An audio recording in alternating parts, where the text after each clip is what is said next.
Hello everyone, it's me in the studio, and hopefully this is working all fine. A little bit weird being here on my own, I have to admit, but there we go. So yeah, welcome to the guitar teaching stream, where I'm going to show you how to play some Oak Ash Thorn. So to start with, I'm going to keep it nice and simple and play the song for you. So I'm guessing most of you probably know how it goes already. It's possible you don't. So I'm going to play it so you can hear how it sounds.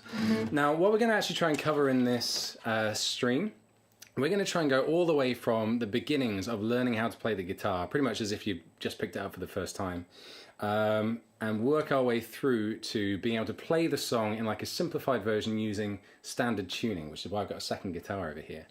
And then towards the end of the stream, I'm going to go into more of like a workshop-y section where I'm going to show you how to play the song, how I do it, and how and why I do that, and how to use the tuning, that sort of thing. But we won't kind of cover as much detail in how to do that, so there won't be tabs and stuff for all of that. But I do have all the other content available for how to play the song regularly available for you. So if you check down in the description, you should see a lovely little link down there saying link to the song sheet.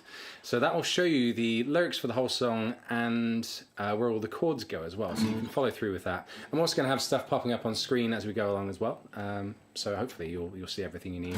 But it'll be useful for you to have that as well, so feel free to open that up and have a look. Just so you know, in terms of chat as well, I do have chat open on here. I don't have any notifications on for donations and stuff, and generally I'm not going to be reading chat all the way through. I'm kind of going to try and teach a section, and then I'll kind of come over to chat, answer any questions and stuff that we may have, and check donations and stuff for any questions and stuff as well as we go along through. So hopefully you got your guitars, and this is how the song sounds.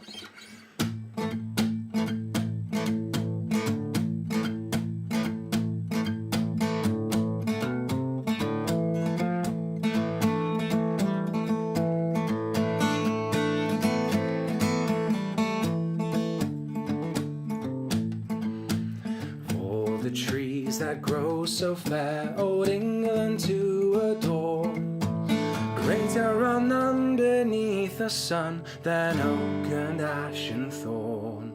Sing oak and ash and thorn, good sirs, all on a midsummer's morn. Surely we'll sing of no little thing in oak and ash and thorn.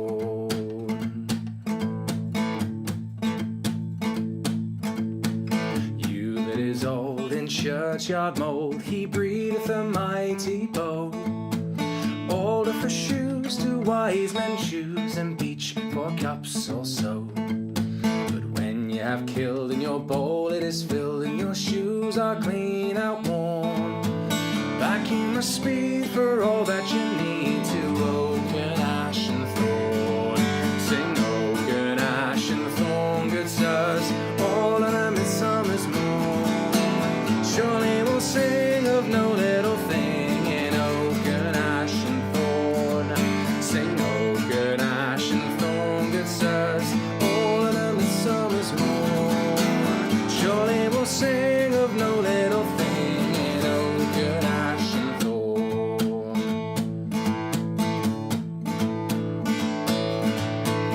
Elm, she hates mankind and waits till every gust be laid.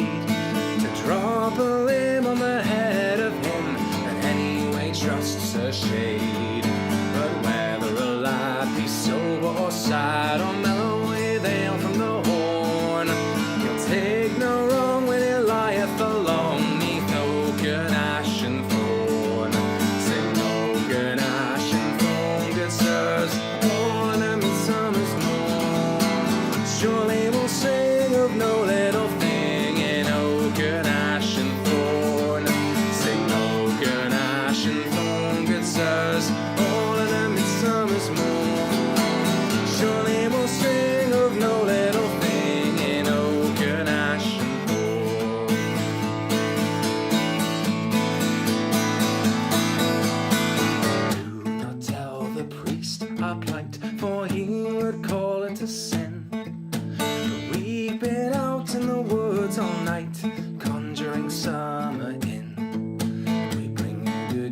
news by word of mouth, good news for cattle and corn.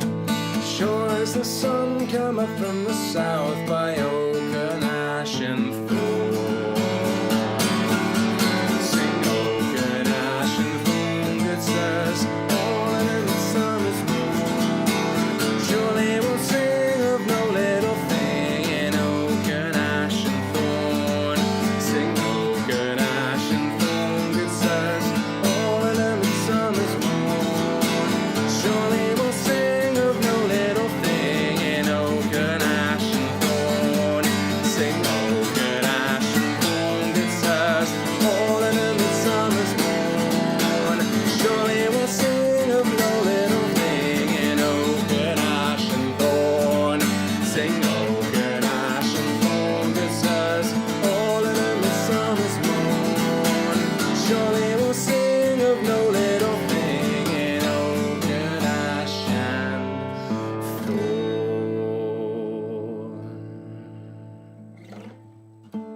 Hooray! So that's how the song goes.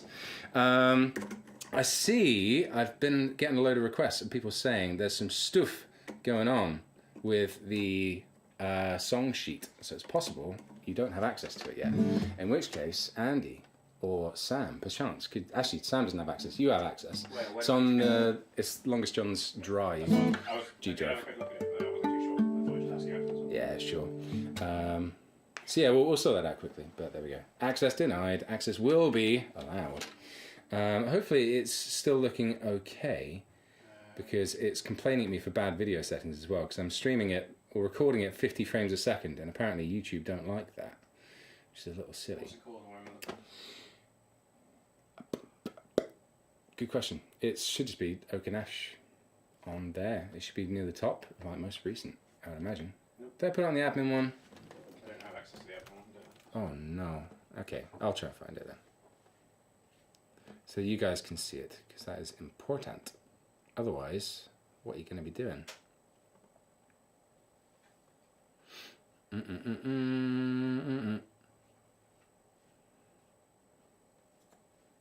Nope, apparently it's not on there, is it?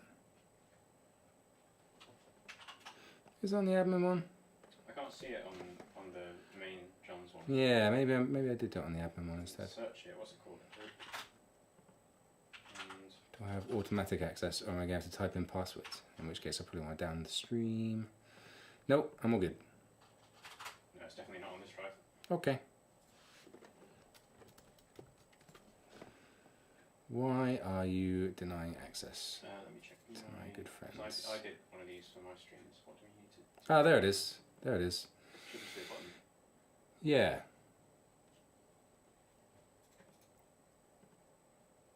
Get shareable link.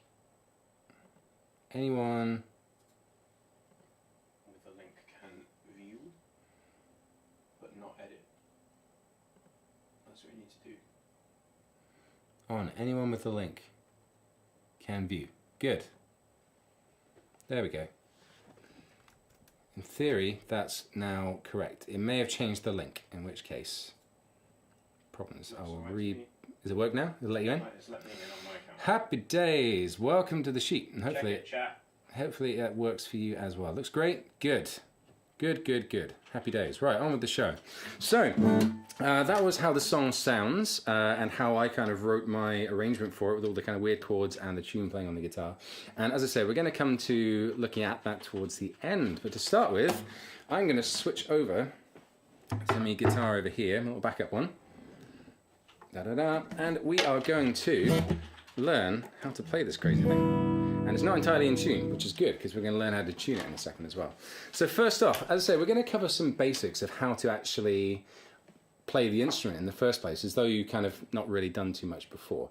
So very, very basic, but how to hold it. This little guy here, this ridge, should be over your leg, and very importantly, keep it upright. So it's a very, very common thing, especially when people are playing early on. There's a really big temptation to tilt it backwards so that you can see what your fingers are doing, especially in your squeezing hand. You feel like it's useful. Resist that temptation at all costs. Keep that thing upright, tucked in, nice and tight. elbow kind of bending over the top here, so it's nice and locked in place, so you're pulling it back into yourself.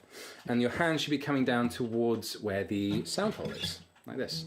So nice and simple there. And with your other hand, when that comes up to actually squeeze the strings and play as well, you kind of want your thumb behind, almost like there's a thumb scanner right in the middle. You're going to keep your thumb pressed in there, and then your fingers come around the front, and really, you should be able to have a nice gap under here, so you can get a nice old finger through. So you don't want your hand too pressed in, thumb over the top, that sort of stuff. You don't want it bending your wrist really badly. Just nice and comfortable, bring it up, thumb scanner, and then let your fingers curl around into the different positions we're going to need. Great. How to hold a little plectrum. This is where I'm going to swap over to my second camera, and hopefully this works nice and well. So I here have a pick, I here have a thumb. So you want the pick to be facing towards your other hand. Hold it from the tip of it, bring it over to your thumb and press it in there.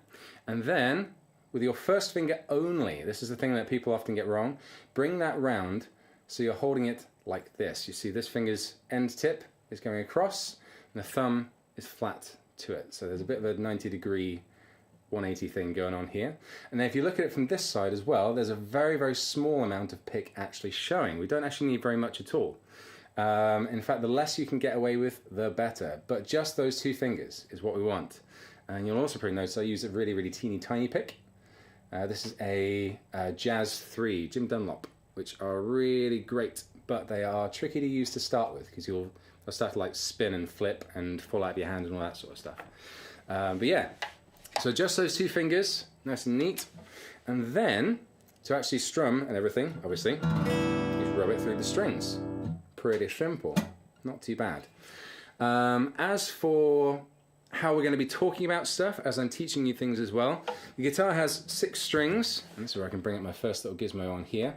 We have 6 strings on the guitar, which all have different names. And the way that this is written on here, if I was to bring my guitar up, it's on this side, isn't it? Like this, you got the thickest one, the big E string on this side of the guitar, which would be towards my head, if I hold it normally. And then another E string, which is the little one, over on the other side, which would be down towards the floor. Now, I picked up a bad habit from teaching kids how to play guitar, in that I should refer to this one, the big one, which is at the top, as the bottom string, but I've got into a bad habit because kids, that often doesn't make sense to them. So I'll be referring to this one, being very bad, as the top string because it's physically at the top, and this one as the bottom string because it's physically at the bottom. And then, yeah, as we look at the picture, so we can see we've got the E string, big E string, we've got an A string. In fact, if I look at you on this one, you'll be able to see this a bit better. So, E string, big E string, A string, second one, D string, G string, B string, and finally little E string. Nice and not in tune, isn't it beautiful?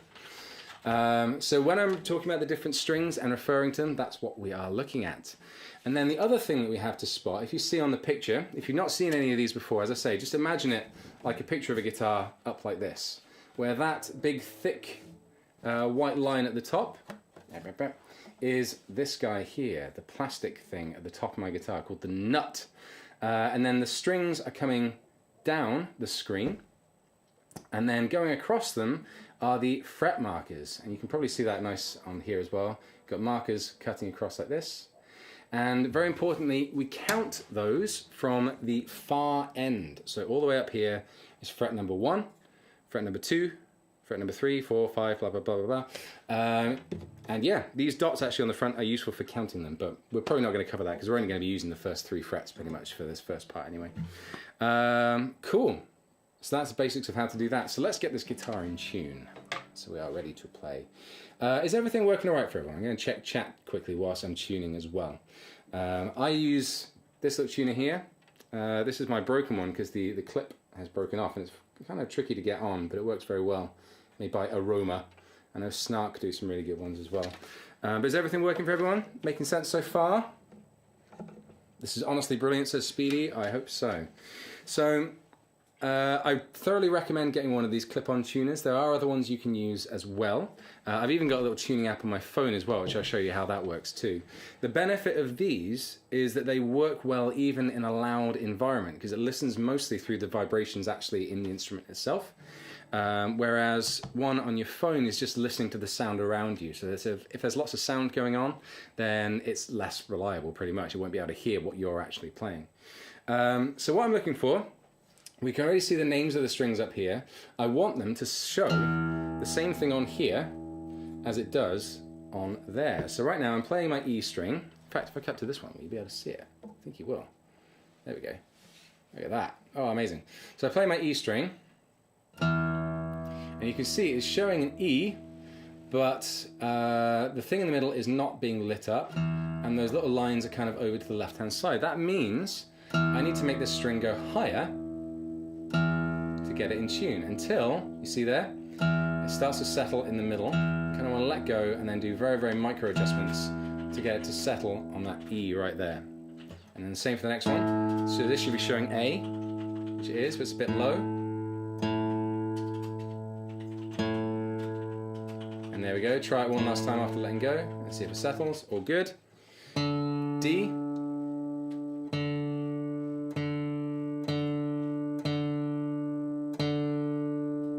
Pretty good.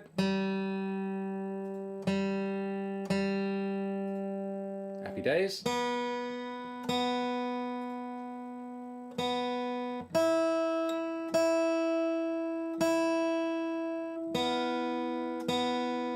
Quick check through again just to make sure they haven't changed whilst I've been getting distracted.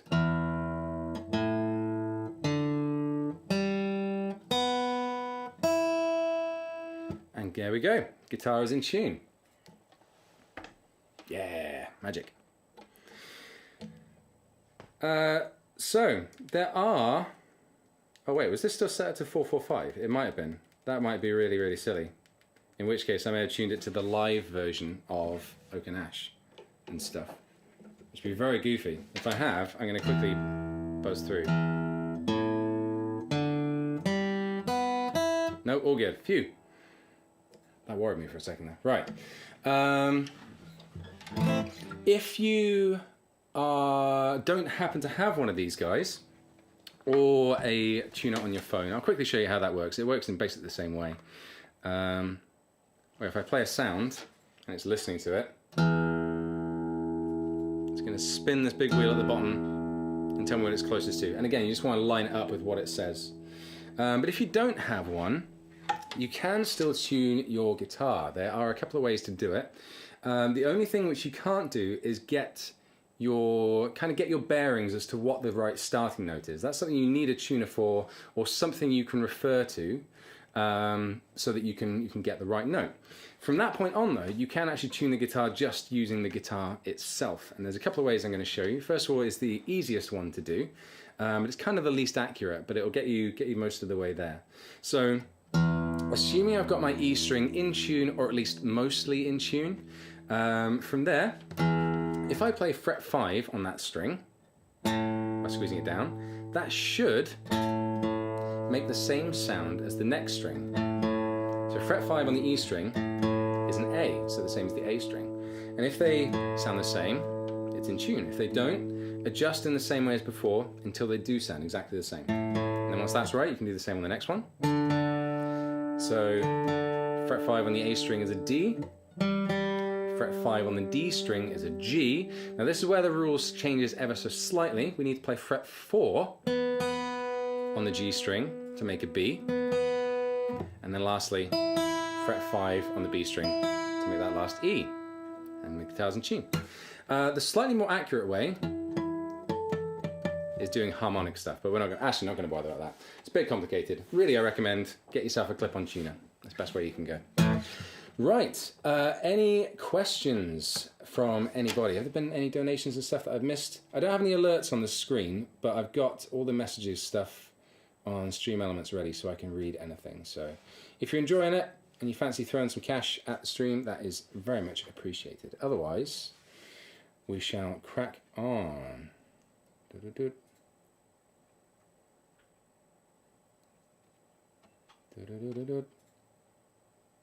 Harmonics are a bit of a nightmare. Yeah, they are. They're definitely difficult to get right to start with, but once you crack them, they are definitely very, very, very useful for being able to make sense.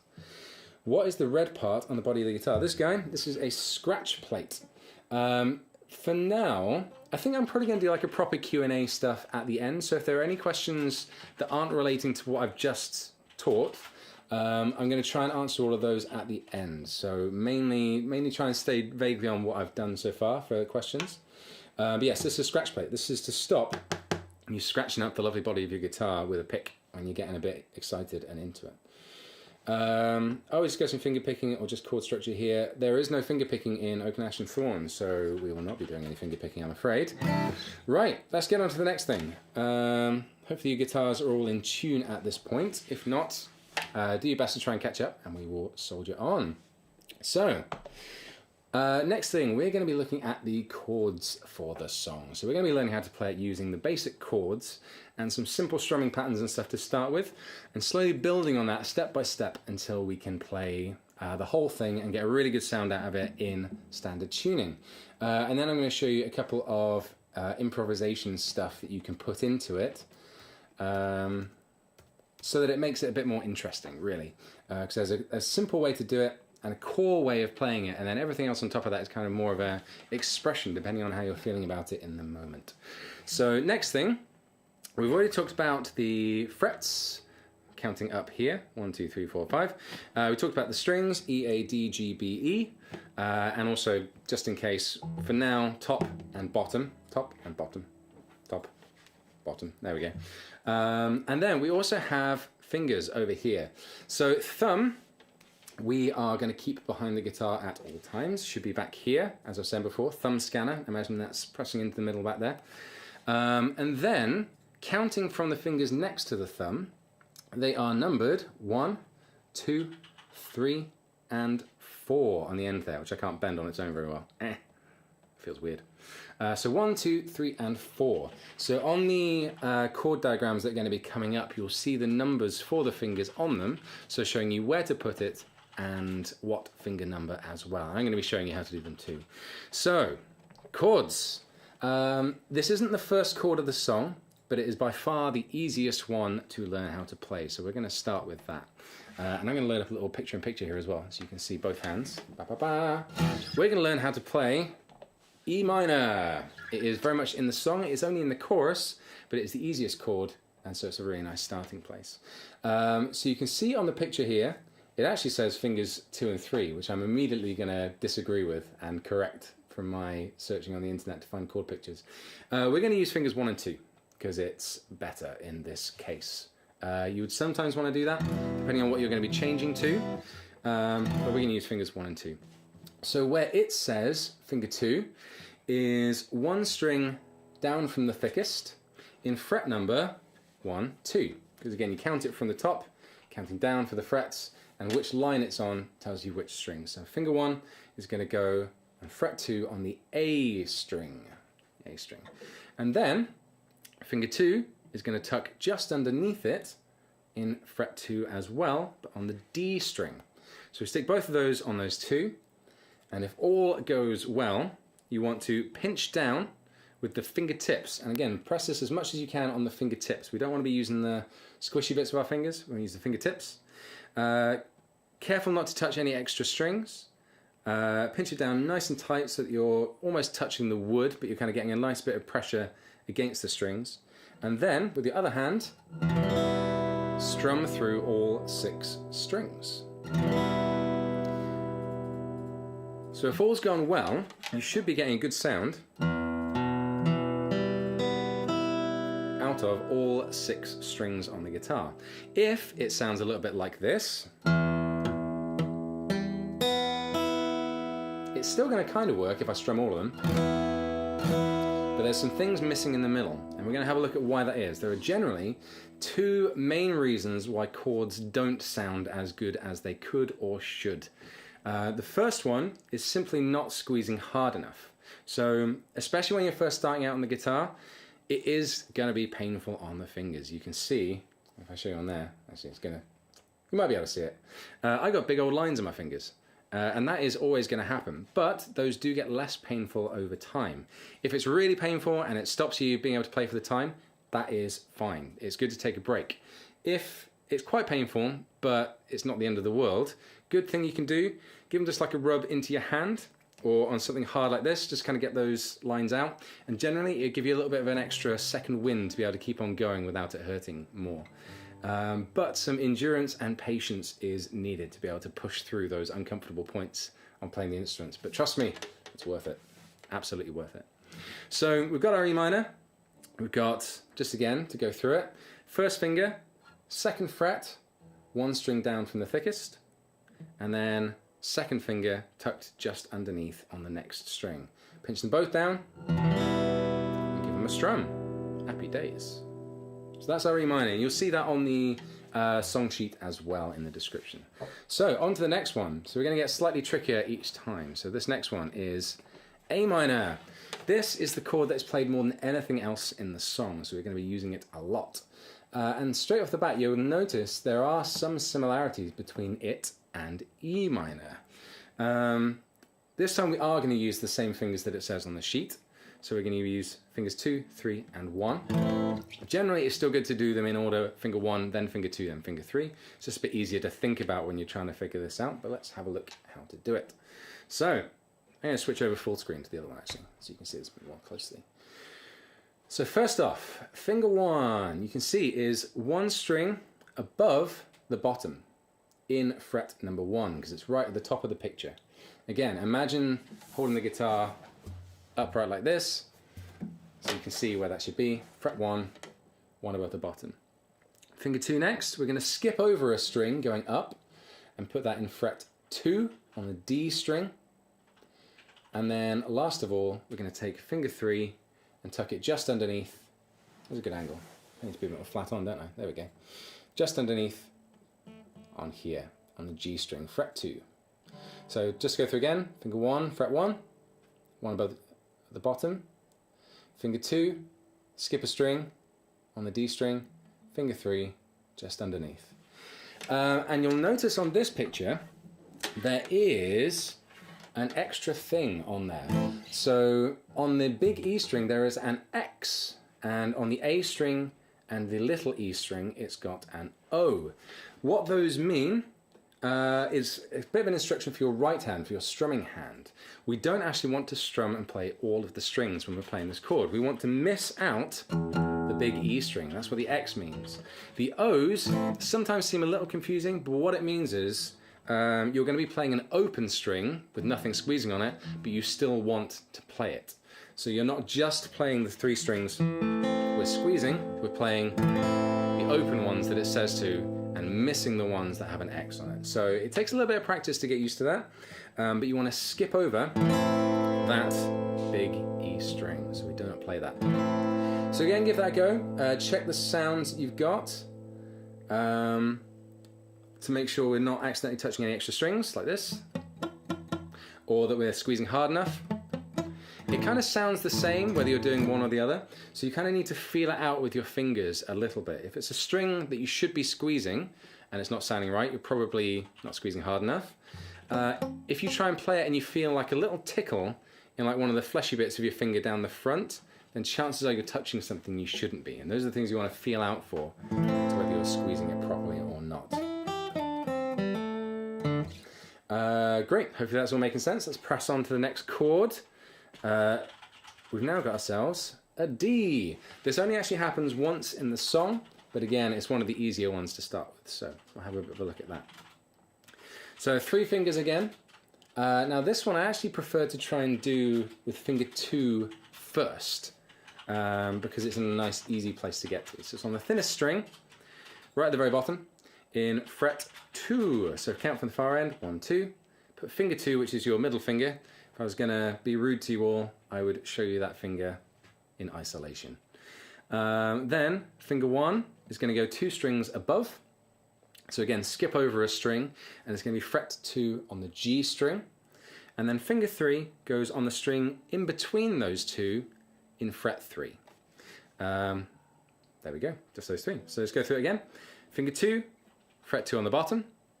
Finger 1, skip a string going up, and then it's on the next one, also fret 2. Finger 3 goes on the string in between those two in fret number 3. Now you'll notice on this one there are 2 X's, so it's actually getting even thinner as we're getting in for our strumming, so we need to be even more careful with what we're doing. So we're actually missing the top 2 strings and only strumming the thinnest 4, which makes D sound nice and pretty and very bright. It's a lovely chord. There we go. It doesn't matter a little bit if you catch the A, sometimes sounds quite nice under there, but really we want to hit those 4 thinnest strings. Right, next one. We've got 2 more to go, and then we've got the whole song. Let's look at F. Now, F is a tricky chord, or a bit of a weird one. We're not actually going to be playing a proper F. We're actually going to be playing an F major 7/C, which sounds a bit daft, so I'm just going to call it F for everybody here. The way we're going to play this, just to show you how a proper F should be, first of all, F is what we call a bar chord, which is where you stick one finger over all 6 strings and then squeeze a shape afterwards. They are a very complicated type of thing to learn how to do, not just because it uses extra fingers and everything, but you have to squeeze 6 times as hard across one finger. So it's both painful for that, it takes a lot of practice to build the strength up, and it takes a lot of technique. So they are definitely challenging. They are brilliant, but very challenging. So we're going to be doing a simplified version of F, and also a version of it which sounds really nice in this song specifically, because there is a version of F you can do where you do like a mini bar over the thinnest 2 strings. We're just not going to bother with it. We're going to leave that bottom string open. So what we're going to do, like before, okay, full screen, we're going to stick our first finger in fret 1, 1 string above the bottom. We're going to stick finger 2 on the next string up in the next fret along. So we're going to have a bit of a diagonal going on here to start with. Then we're going to skip 1 for finger 3 and go up to the A string in fret 3. And lastly, sneak your little finger, finger 4, just underneath. So it's 4 fingers. And then we don't strum the big E string, the thickest. So I was doing a little cheeky thing there where I mute it with my thumb. It's a little bit naughty to do that. You can do it, it's fine. And that's how it should sound. If that is too hard for you, and you don't like using your little finger, what you can do is swap where finger 3 is to where finger 4 shows it on the picture. So we've just got a little diagonal line of those 3 fingers. So finger 1, fret 1, 1 over the bottom, finger 2, fret 2, finger 3, fret 3, and just play the 4 thinnest strings. So we skipped out one of the fingers, and we can do that there. It sounds nicer if you can get that extra low note in. If it is too hard for you, then don't worry about it. Just do those 3 there, and it will work just as well. There we go, hopefully that makes sense. And then, last of all, we got ourselves a G. Yeah. Now, so many times when I've taught people how to play guitar, they've started off and said G is just the hardest chord in the world. They'll never enjoy it, it's just so hard.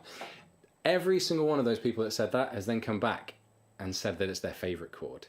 It can sometimes be challenging to start with, but it's very, very comfortable after a little while, and it's a great one to make sound really, really good, because your fingers are quite far apart from each other, so it's hard for them to interfere with the other strings. So don't be afraid of it. If it is a bit weird to start with, don't worry. I'll show you like some easy ways to do it if you would like, but we'll give it a bash. The reason why it's hard is, as you can see over here, we've got 1 finger on the thickest string, the big E, and 1 all the way down on the thinnest as well. So we've got a bit of a stretch to go on there, or a bit of a curl in our fingers at least. But if you're watching your hand position and technique correctly, then it should be doable. So we're going to start with finger 2 again, because it's easier to think about. So finger 2, middle finger, is going to go on the thickest string and count it to the 1st, 2nd, 3rd fret. Then finger 3, the next one, the ring finger, is going to bend all the way down to the thinnest. Now look carefully at my hand position and my finger positions. You'll see that my 2nd finger isn't straight, so it's not touching extra strings, and it's not curling all the way up like this or anything weird. It's got a slight curve to it so that my fingertip can press down onto the string. And then my third finger is nice and curled round. I'm kind of angling my hand a little bit, so it's not flat on, angling it a little bit to allow that curve to reach that bottom string. And this is where that gap under here is very, very, very important. If you don't have that, that third finger is likely to interfere and cause some discomfort down there on that bottom string. And even just with those two, it's going to sound pretty great. But with our first finger as well, if we stick it in fret 2 on the A string, one down from the thickest, then completes the sound. It's beautiful. Now, a lot of you will also say, and I'm probably going to end up doing this as well, because it's the natural way that I like to play the chord. There is a 4-finger version of it, where you'd actually move your third finger up a string and tuck your fourth finger onto the bottom string, which I personally prefer the sound of. But they are both correct. They are both G. So if you see me doing a 4-finger version, don't worry, you're not doing anything wrong. It's just 2 different versions of exactly the same thing. This is just the one which I personally prefer to do, because I think it sounds better. Great. Hopefully that has all made sense to you, and we are through the chord section of how to do all of them. So if you're watching this on repeat, obviously you can go back and watch that again and kind of see how to play all the different chords and follow the instructions. Does anyone have any questions? Are there any issues, things that you struggle with as you try to play any of those in particular? I might be able to talk you through any kind of techniques or processes or things to look at or concentrate on to try and do it. Some people are saying they use 4 fingers. Yeah, 4 fingers, very nice. Ended up playing Wonderwall. Is this okay? So, Wonderwall gets a bad reputation. It's actually a brilliant song to try and learn to play when you're first starting out, because it uses 4 fingers for a lot of the chords, but the changes between them are very, very nice and easy. And as we're actually going to come to see, playing chords is easier than changing between chords. And often the fingerings for certain chords will be harder or feel like they're harder than they need to be, but purely because it makes changing to the next chord easier. That's again one of the reasons why the E minor, if I show that back up again, says fingers 2 and 3, because in certain circumstances it is easier to change to other chords with that. For the ones we're doing, generally fingers 1 and 2 make that change a lot easier, and so because that's the harder thing to do, we make that as easy as we can for ourselves. Does a normal F work instead of the fancy one? Absolutely. Well, the fancy one, which I showed you how to do, like the 3-finger one, if I bring that up, or the 4-finger one, I would argue is easier to do than doing the little bar on the end. Because you got the little double finger squeeze. If you find that easier, absolutely do it. If you find doing a bar chord easier, absolutely do it. The chord I've chosen for this is specifically because I think it sounds good in the song, and because I think it's easier than any of the other alternatives as well. Having sausage fingers is a bit of a struggle, but practice lets you get the use of it. Absolutely. People with small fingers, people with long fingers, it kind of doesn't matter. The strings are actually really, really close together on most guitars. If you are using a nylon string or classical string guitar, they are further apart, and so that G in particular can be harder if you're playing on one of those. But generally, my fingers are way too big for what they need to be, and most people's fingers will be more than able to make any of these switches and changes and stretches and stuff that you would need to. Any other questions?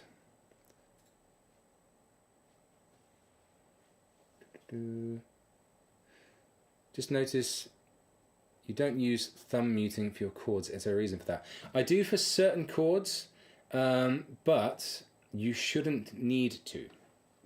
It is a technique thing that you shouldn't need to do.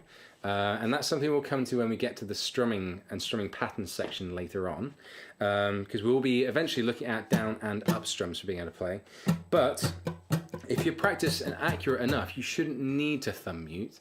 But I do for certain ones just because it's kind of how I learned and it's a bad habit, or just as a bit of an emergency. Like especially if I'm really getting into a song, then I might be a little bit more sloppy.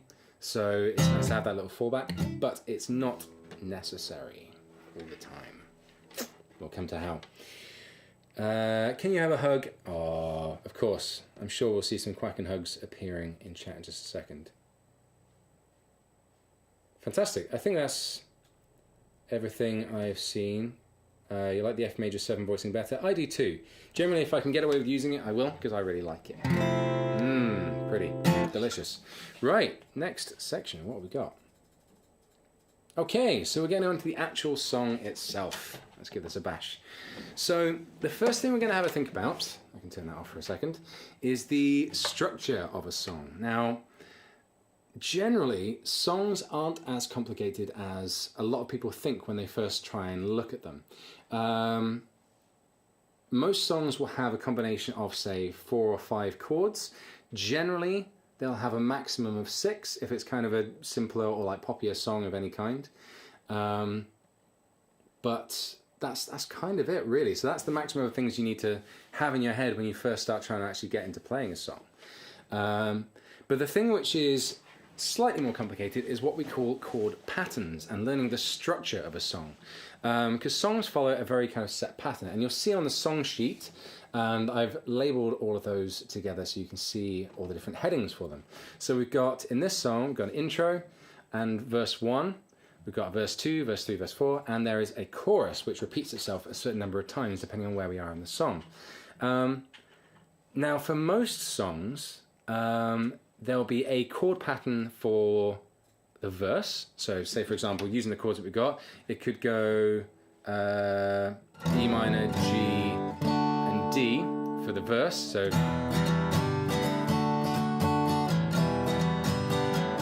and then for a chorus, it might change and do like G, D. I'll work myself into a corner, and then E minor. Why not? Just say that. And then it changed the verse again. And they swap back and forth between different sections. Now in this song, the chord pattern is fairly similar, but I've done some weird old things and changed where some of the chord changes happen.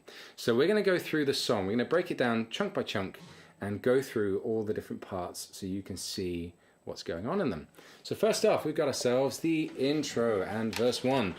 Now I think I fixed it on the other sheet, but I put the G chord change in the verse slightly in the wrong place, and I'll talk you through how this works in a second. So for how we're going to play the song, it just holds on an A minor in the intro. Now to begin with, if you are a bit more of an advanced player, fantastic, try and do some extra strumming stuff as we go through, but I'm just going to be doing basic strumming on the major beats of the song to kind of get us through these different sections.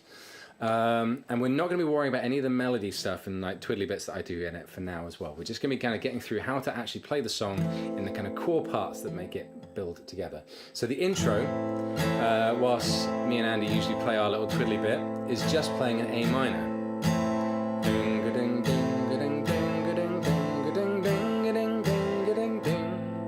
Keep going. Ding ding ding ding ding ding ding ding ding ding ding ding. All the way up to there when the lyrics start. So just strumming on those major beats there all the way through that section.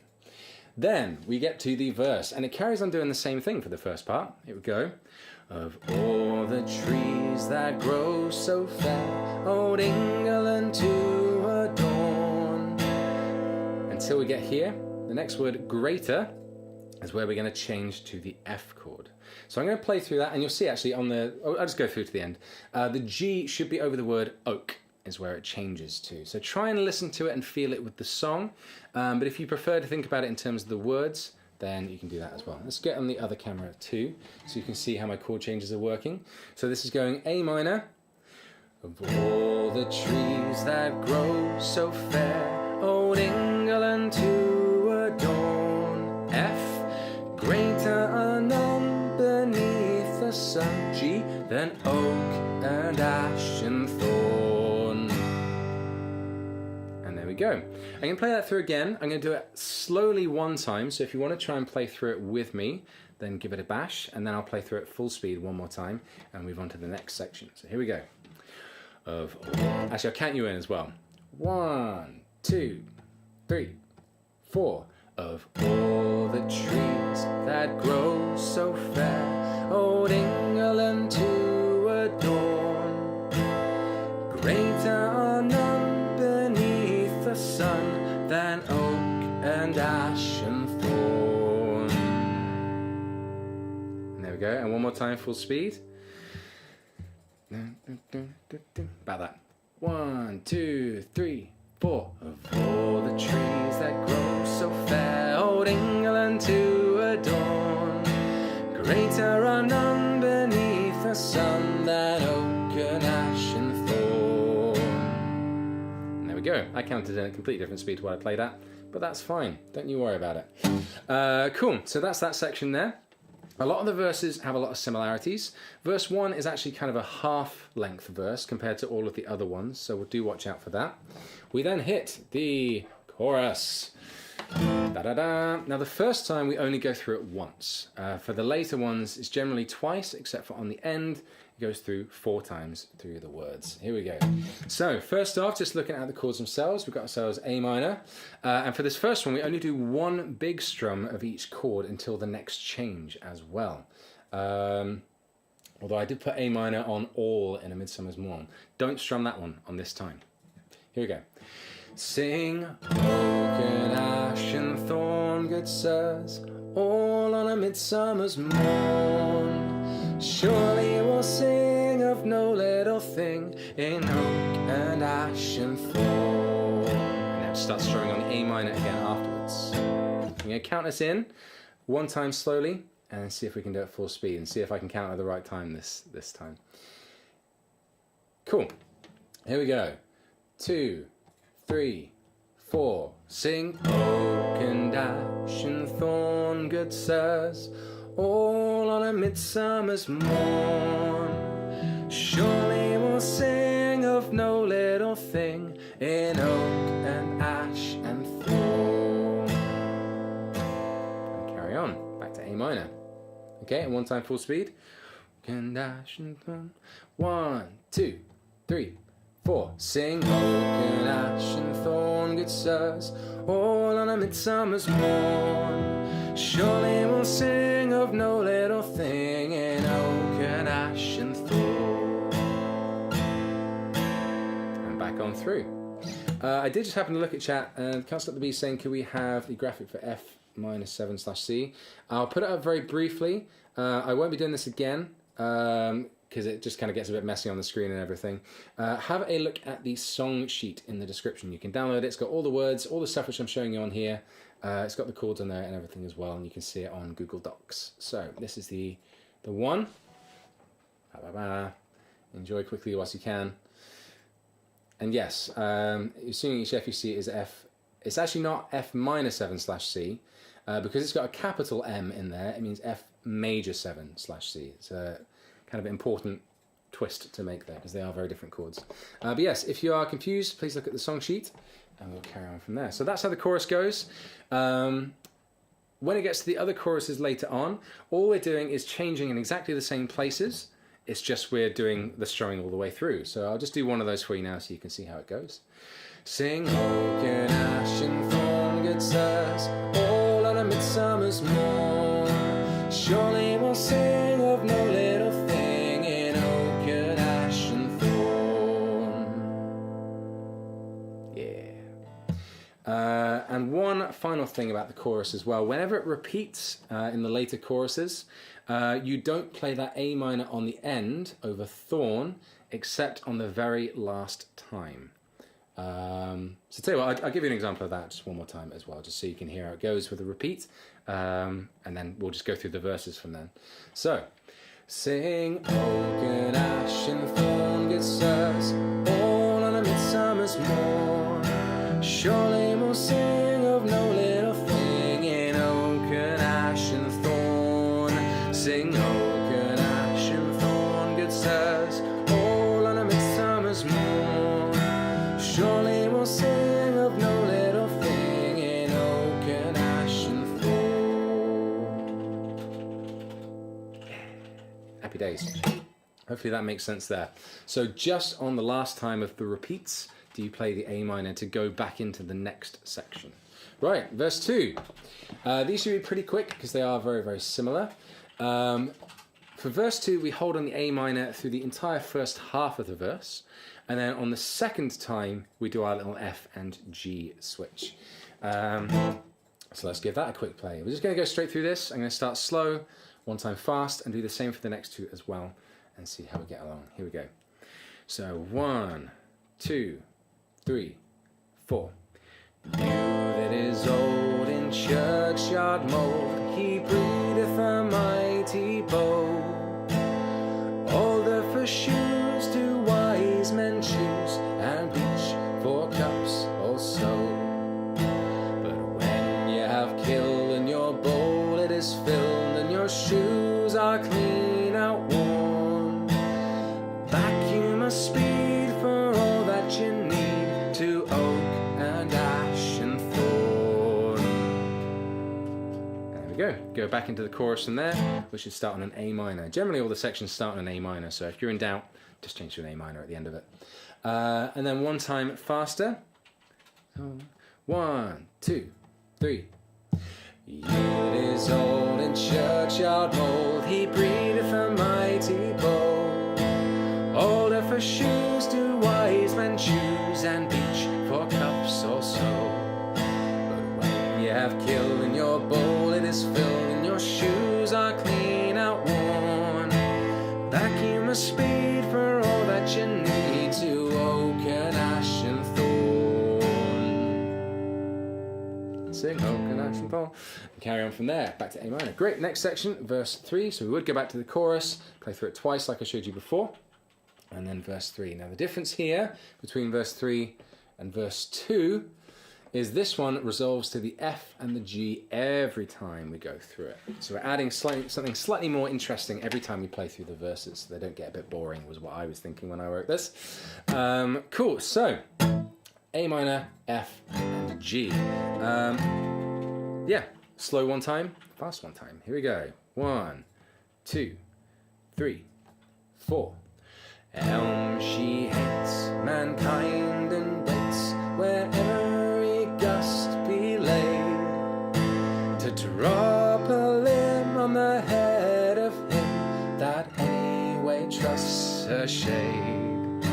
But whether a lad be sober or sad or mellow with ale from the horn, I'll take no wrong when he lieth along neath oak and ash and thorn.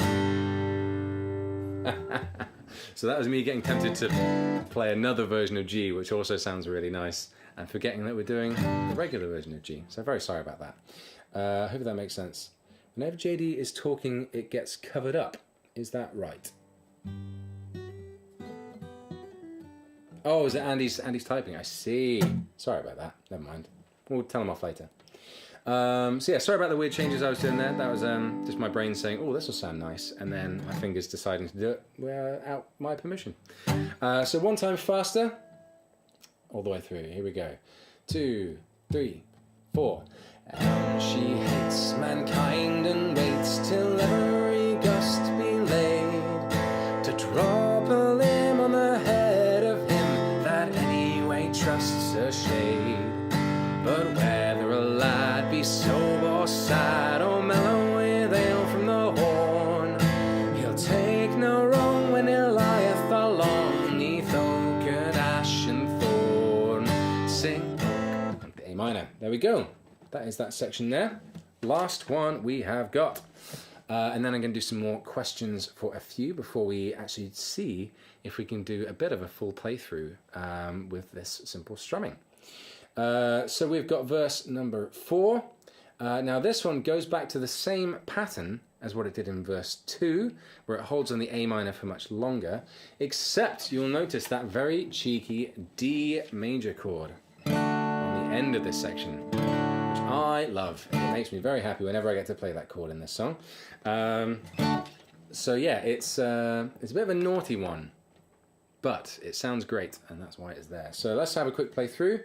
Here we go. Nice and slow to start with. 1, 2, 3, 4. Oh, do not tell uplight, for he would call it to sin. For we've been out in the woods all night, conjuring summer in. We bring you good news by word of mouth, good news for cattle and corn. Sure as the sun come up from the south by oak and ash and thorn. I forgot what my own song did there for a second. It doesn't change the F at all, it just stays straight on the A minor and goes to D. You can see it on the screen, it's really far over there for me. Let's do that one more time because I screwed up. 2, 3, 4. Oh, do not tell the priest our plight, for he would call it a sin. But we've been out in the woods all night, conjuring summer in. We bring you good news by word of mouth, good news for cattle and corn. Sure as the sun come up from the south by oak and ash and thorn. That D on the end there. And I did slow down there on purpose. In the song, it does actually slow down for that section there and really hammer home on that D right there, because it sounds great building into the final chorus. We'll talk a little bit about dynamics, which is kind of going louder and softer and that sort of thing after we get through this final section here. So one more time, full speed. Here we go. 1, 2, 3, 4. Oh, do not tell the priest our plight, for he would call it a sin. But we've been out in the woods all night, conjuring summer in. We bring you good news by word of mouth, good news for cattle and corn. Sure as the sun come up from the south by oak and ash and thorn. Sing oak and ash. Great. The D major on there is almost spicy. Yes, it is. Right. So that is the different sections. So again, if you've got the song sheet open in front of you, you will absolutely need it for this next section. So I'm not going to have any of the other stuff up on screen for this. We are just going to see if we can play through the whole thing. But before we do, any more questions from anybody? I saw someone saying, who needs expensive guitar lessons? I have actually been a professional guitar teacher for the last 6 years, 7 years? Almost, actually no, 8 years, must be. Let's call it 7.5. So yes, hopefully I know what I'm doing, just about. Hopefully it's good. Some requests for other songs. We're just doing Oak Ash Thorn today, I'm afraid. The D in there is nice and spicy. Absolutely.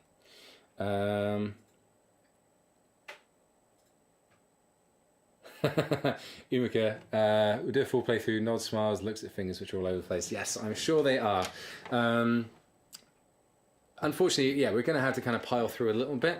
The biggest thing I can say to practice, especially if you go back and watch this again, is those changes between the chords. So once you start to get familiar with how to actually play all of them individually, take different sections of the songs and look at what chords connect up to the one that you're playing, and just practice those two in isolation. So for example, play A minor to F, and just try and change back and forth between them as quick as you can.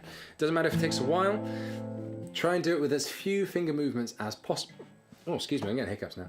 With as few finger movements as possible and as small a movements as possible. And just kind of start to really hone that in. So figure out like one thing that needs to go somewhere, jump it to the next space, and jump back and forth, back and forth. And what else we got? F to G, F to G, F to G. Again, take it slow to start with, as quick as you can. Start to figure out what things you need to get in place to remember where all of the other fingers need to go. And concentrate on getting that in place and then dropping the other ones, following it as quick as you can. And eventually, by learning that process, you start to do it where all your fingers move at once. To begin with, it's fine if kind of you need to concentrate on doing one and then follow the other ones up. Don't worry about it at all. But yeah, practice your chord changes and stuff that way. It's definitely the best way to learn how to chords. I'm going to have a quick sip of water, and then we're going to have a blast through the whole song and see what we can do. I think I'm just going to go through it slow. Just going to go through it slow. Because then there's more stuff that we're going to try and add to it afterwards as well. So we'll see what we get on with. All right, make sure you got your guitar on your lap. Like we showed you at the start. Holding your pick nice and proper. Remember how to do it. I will show you the other hand as well, just so you can see how the chord changes are going. And yeah, let's give this a bash, shall we? See what happens. So, intro to start with, and I'll sing what the melody and stuff is doing, because hopefully you'll be able to play this along with the album track when it comes out as well. And so that's what you'll be listening out for when you're trying to play it. And here we go. 1, 2, 3, 4.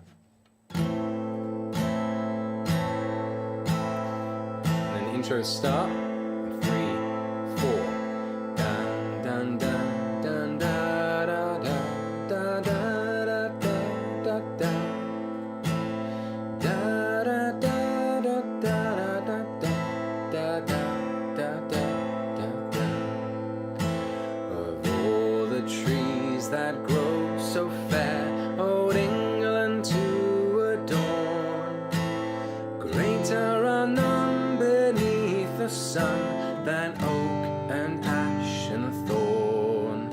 Sing oak and ash and thorn, good sirs, all on a midsummer's morn. Surely we'll sing of no little thing in oak and ash and thorn. Next verse. 3, 4. You that is old in churchyard mold, he breedeth a mighty bow. Older for shoes do wise men choose, and peach for cups also.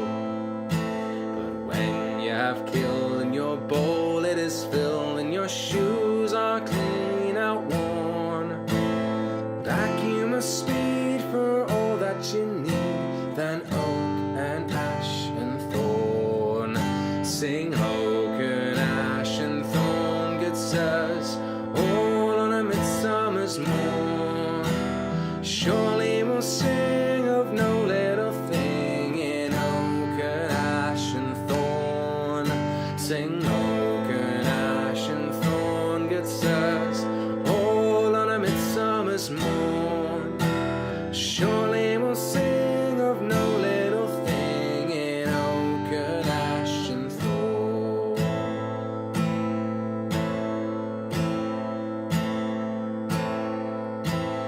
Elm she hates mankind and waits till every gust be laid, to drop a limb on the head of him that anyway trusts her shade.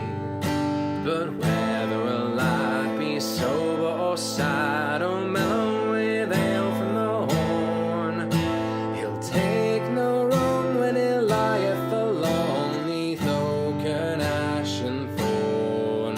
Sing oak and ash and thorn, good sirs, all on a midsummer's morn. Surely we'll sing of no little thing in oak and ash and thorn. Sing oak and ash and thorn, good sirs, all on a midsummer's morn. Surely we'll sing of no little thing in oak and ash and thorn.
those just joining there, I'm sure that sounded really weird, but there we go. So that is the whole thing. A little bit slower. I think I sped up towards the end just because reasons. I should have played with the metronome, really. It's a good thing to do. But that is the basic way through the song. So another quick break for seeing what questions and stuff we've got. Again, please hold any questions kind of not relating to what we've just covered, what we're doing, any things that you're struggling with, that sort of stuff I might be able to give you advice to. We'll have all of that. Oh, that was a split.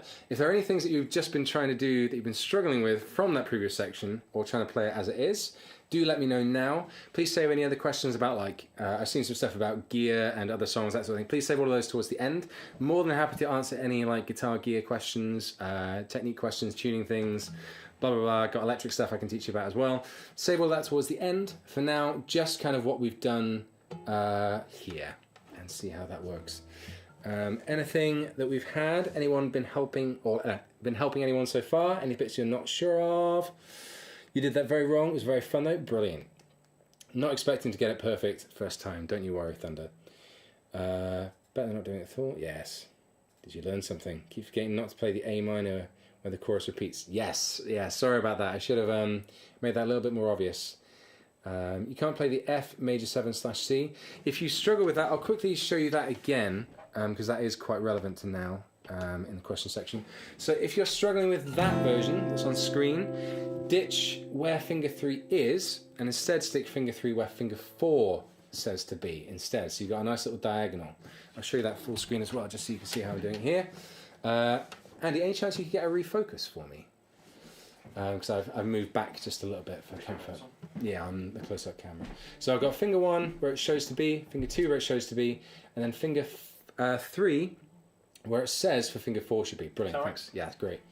And then you only strum the 4 thinnest strings if you play that version. So don't play the A string because otherwise it sounds like this. Actually, that's not as bad as I expected. It's worse with the E string.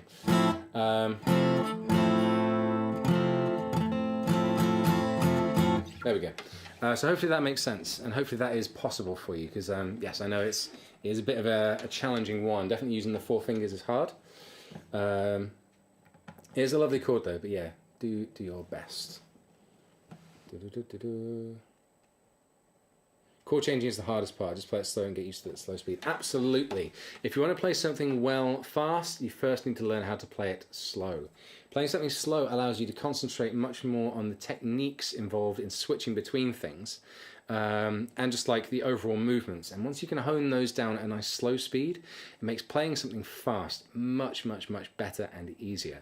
Always, always, always. If you're ever learning something complicated, learn it slow. Learn it as slow as you can, and it will allow you to be able to play it fast or better when you start to speed it up and get faster. So yes, do it as slow as you can.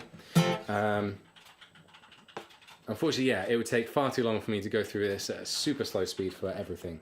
But give it your best try with the ways that we were counting it there. Right, I think we're going to move on to the next little bit. One more thing, I've been finding transitioning between chords very hard and getting used to it slowly, better at it. Off the C one did. Again, save the song requests and stuff for the end, but yeah, cool. As I said before, possibly just before you saw it actually, the best thing you can do is just practice those chord changes in isolation as well. So don't necessarily always try it in the song. It's obviously great to do it, but just practice playing one chord to the next, back, next, back, next, back, next. And try and just get used to that movement. And again, as slow as you can, figure out the things that you need to get in place to tell your brain where to put all the other fingers to go. That was really badly worded, but kind of get what I mean. For me, a good example of that is whenever I'm changing to a G chord, the first thing I always think about is that finger 2 on the thickest string. Because if you can get that there, the other ones kind of fall into place a lot easier. So if there are any like lead marks like that you can get in place first, and then the other ones fall in, eventually it will teach your fingers to all move together at the same time. But yeah, practice those chords in isolation and those changes, because changes are harder than chords themselves.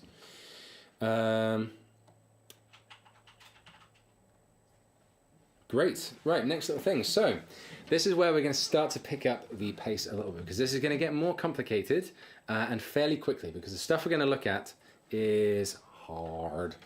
And it gets harder as it goes along as well. So this is kind of at the point where if you've already mastered the other version, then this is going to be relevant. If you're still working through it, you can still absolutely practice what I'm going to show you here, but it will be challenging. So don't be worried if it just gets really hard at this point. But it's still very, very useful and very, very good to learn. We are going to be looking at the right hand and the old plectrum again. So just like at the start, showed you how to hold it. Got it between thumb and first finger. Should be pointing out the side of my thumb, directly out the side. In fact, let's show this full screen again, just one more time. Pointing out the side of my thumb, entirely, and only a little bit showing, and my first finger curling, facing parallel with my thumb on the very tip there. There we go. What that does is make you have the whole kind of palm of your hand closer to the guitar, which is going to be very, very, very useful for the next section we're going to have a look at. But for now, we're going to have a look at the strumming pattern for the song. So I've broken this down into two sections, and I'm going to show you kind of how to count it a little bit as well. Because there are kind of two ways you can count the rhythm in this song. There's one where you count it in 4s and one where you count it in 3s. And for the strumming pattern, it's much more useful to think about it in terms of 3. And what I mean by that is how I was counting this in to play the song before I was counting in 4s, which is a slower count, because I'll be going 1, 2, 3, 4. But we're going to be dividing each one of those beats into 3s and thinking about those. So it will be like 1, 2, 3, 1, 2, 3, 1, 2, 3, 1, 2, 3. Okay? And that's what's going to come up on screen. So I'm going to show you how the strumming pattern goes here. So the main strumming pattern for the song is this. And I'll explain what all of this is first of all. So we have, if I can get this right, the 1, there's a little plus here, we'll come to that in just a second, a 2, and a 3 over there. Now those are those 3 beats that I've just counted us in. So the 1, 2, 3, 1, 2, 3, 1, 2, 3 are those whole numbers here. 1, 2, and 3. Actually, don't need the other camera for a minute. So 1, 2, and 3. And to demonstrate a little bit about how to think about this, I'm going to tap on my guitar because those pluses, which we're going to count as ands, are in between, directly halfway in between each of those beats. So if I tap with my right hand, 1, 2, 3, 1, 2, 3. If I wanted to count the ands, I would just do this back and forth, halfway in between. So 1, 2, 3, 1 and 2 and 3 and 1 and 2 and 3 and. Just like that. A little bit weird, but do it one more time. And this is a good way to practice it as well, as you get used to these, what are called beat divisions, which is how we start to feel out how to play rhythms and stuff in songs. So one more time. 1, 2, 3, 1 and 2 and 3 and 1 and 2 and 3 and. Okay. So that's how the count is going on in the song. We're always counting, or kind of feeling as we're going through this, 1, 2, 3, 1, 2, 3, 1, 2, 3, 1, 2, 3. And you can probably start to imagine how the song would sound over that count whilst I'm saying it as well.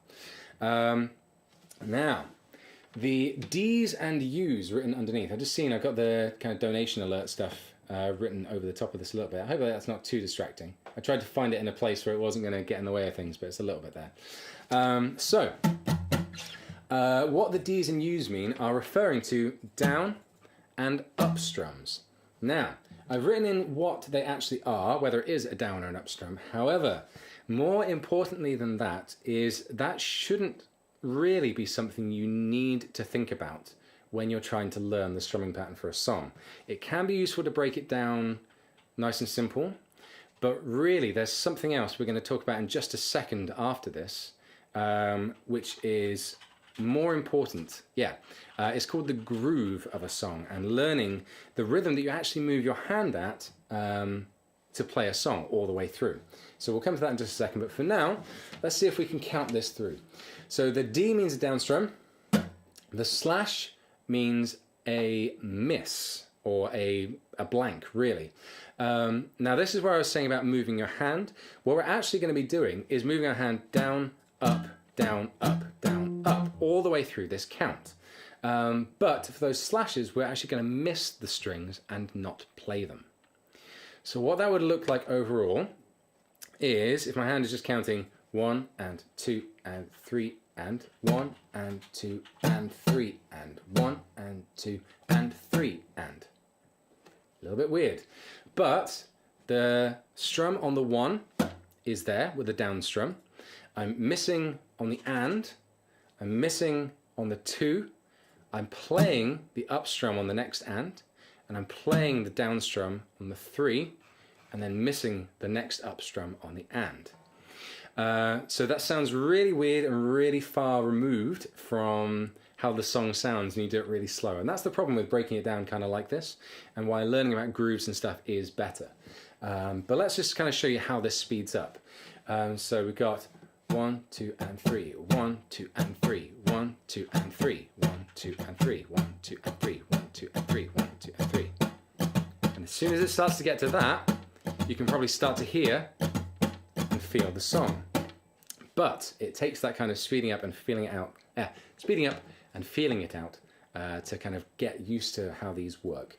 So we'll see if we can do that fairly slow and speed it up. I'm not going to be counting the ands just because it gets really fast really quickly. I'm just going to count 1, 2, 3. So remember, the up strum is on the and of 2. So 1, 2, and 3. 1, 2, and 3. 1, 2, and 3. 1, 2, and 3. Okay? I'm going to do it again, moving my hand a bit more. So try and join in. 1, 2, 3. 1, 2, and 3. 1, 2, and 3. 1, 2, and 3. 1, 2, and 3. 1, 2, and 3. 1, 2, and 3.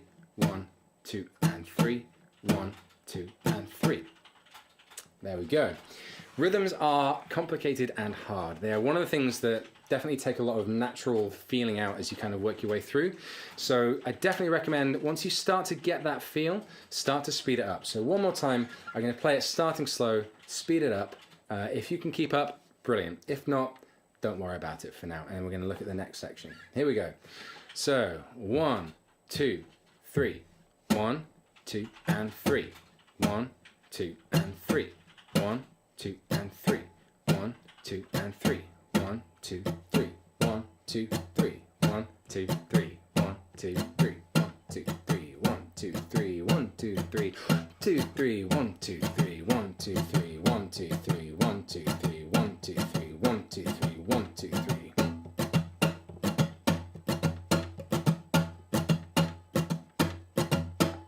And there we go.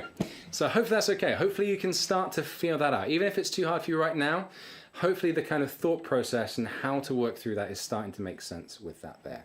So let's look at the next section for the outro. So for those who've heard me play this before, you know it gets a little bit crazy right in the very last sections of the song. And so what's happening there is actually double up the strumming a fair bit on the end of it. To just give it a lot more energy, really, and start just really whacking away at the guitar.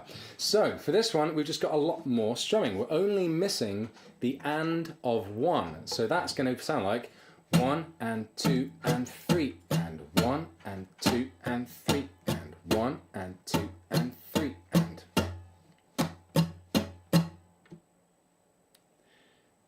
There we go. 1 and 2 and 3 and 1 and 2 and 3 and 1 and 2 and 3 and. I've just seen a couple of things said in chat, which I'm actually going to talk about now because they are very good points. What time signature is this? 4/4 or 3/4? It is 4/4, but with a very strong kind of 3/4. Well, it's not 3/4, obviously, but with a very strong triplet division. But it's much easier to think about the strumming and everything based on the 3s rather than based on the 4s, and it's a lot easier to show in this kind of format here as well. So yes, you are very right. If you're wanting to get a bit crazy and talk about all the kind of weird combinations and stuff, you can. It's very good. You are correct. But for the ease of actually learning how to play it, we are thinking about it in terms of the 3s, those triplets that are there. So yes, let's have another look at this one. I'm going to speed it up again as we go through. So 1, 2, 3. 1, 2, and 3 and 1, 2 and 3 and 1 and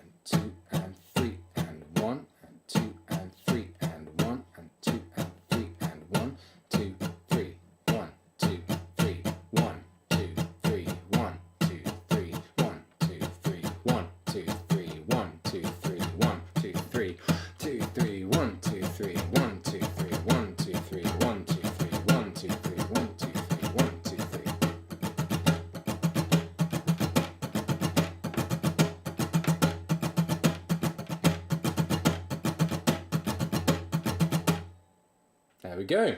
Hopefully that made sense right there. So it's kind of a similar feeling to it. It's just got a bit more oomph to it. So a little comparison between the two. If I just hop there for a second. We've got... and...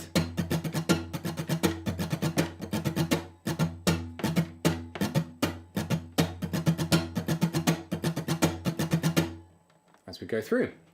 Right. Another quick pause whilst I have a look at chat for a second, and then we're going to see if we can do a full play through the song. This time it is going to be full speed with the strumming pattern, and then there's one more technique I'm going to show you how to do with a playthrough, and then we're going to get on to how I do it in a bit more of a workshopy thing in DADGAD, and how I kind of came up with the song, the part and everything as well. Question about the up. How do you make sure the pick doesn't get stuck on the strings? Ooh, there are kind of two parts I want to answer with that, Arian. That's a really, really good question. So, first off is just your grip.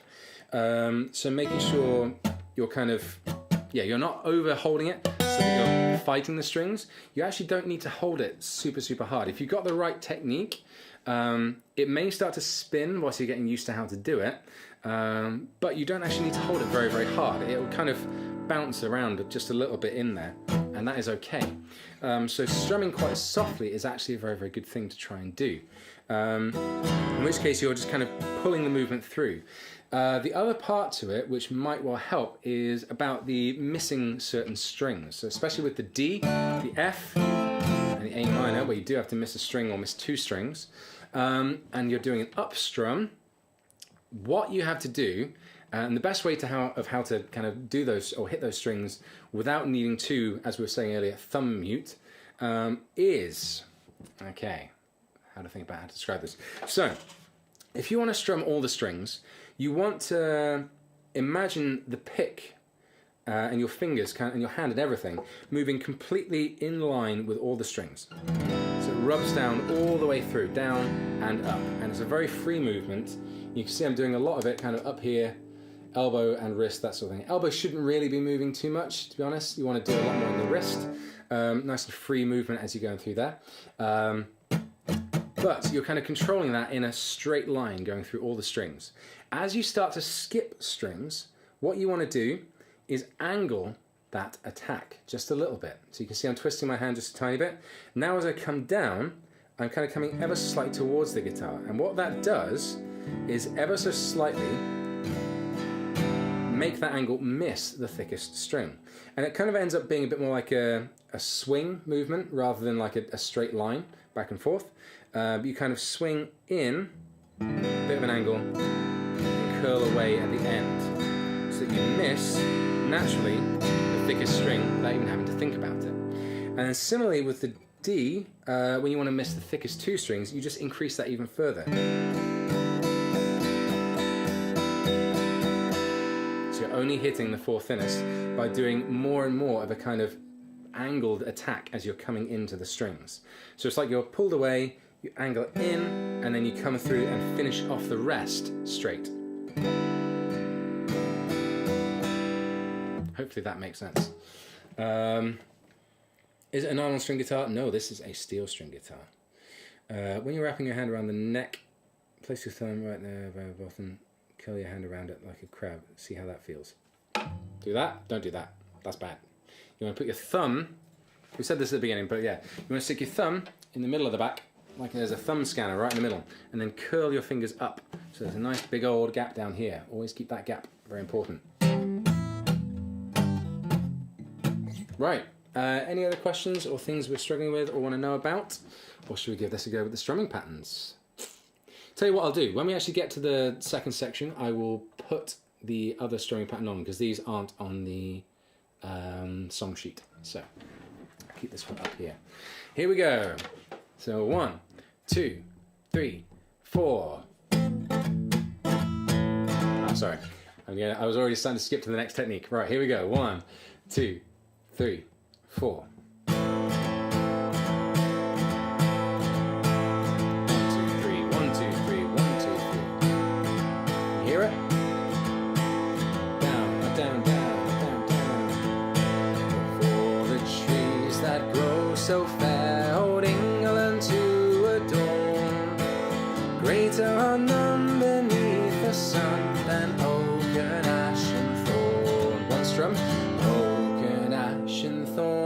sirs, all on a midsummer's morn. Surely we'll sing of no little thing in oak and ash and thorn.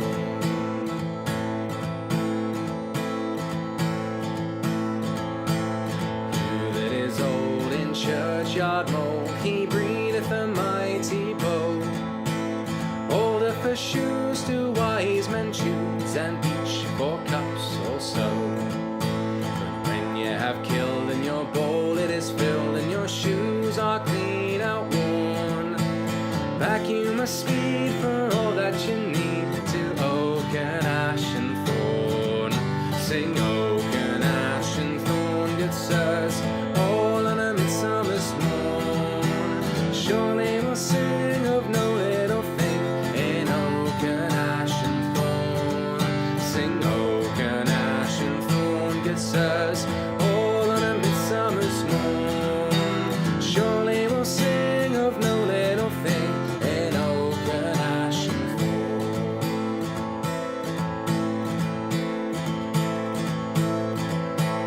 Now she hates mankind and waits till every gust be laid, to drop a limb on the head of him that anyway trusts her shade.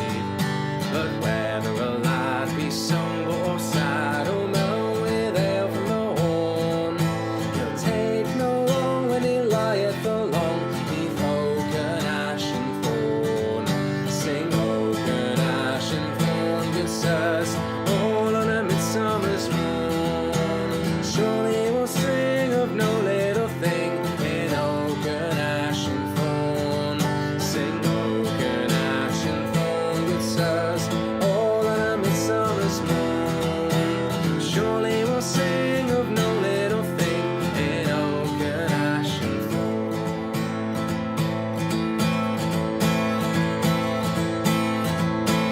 Do not tell the priest our plight, for he would call it a sin. But we've been out in the woods all night, conjuring summer in.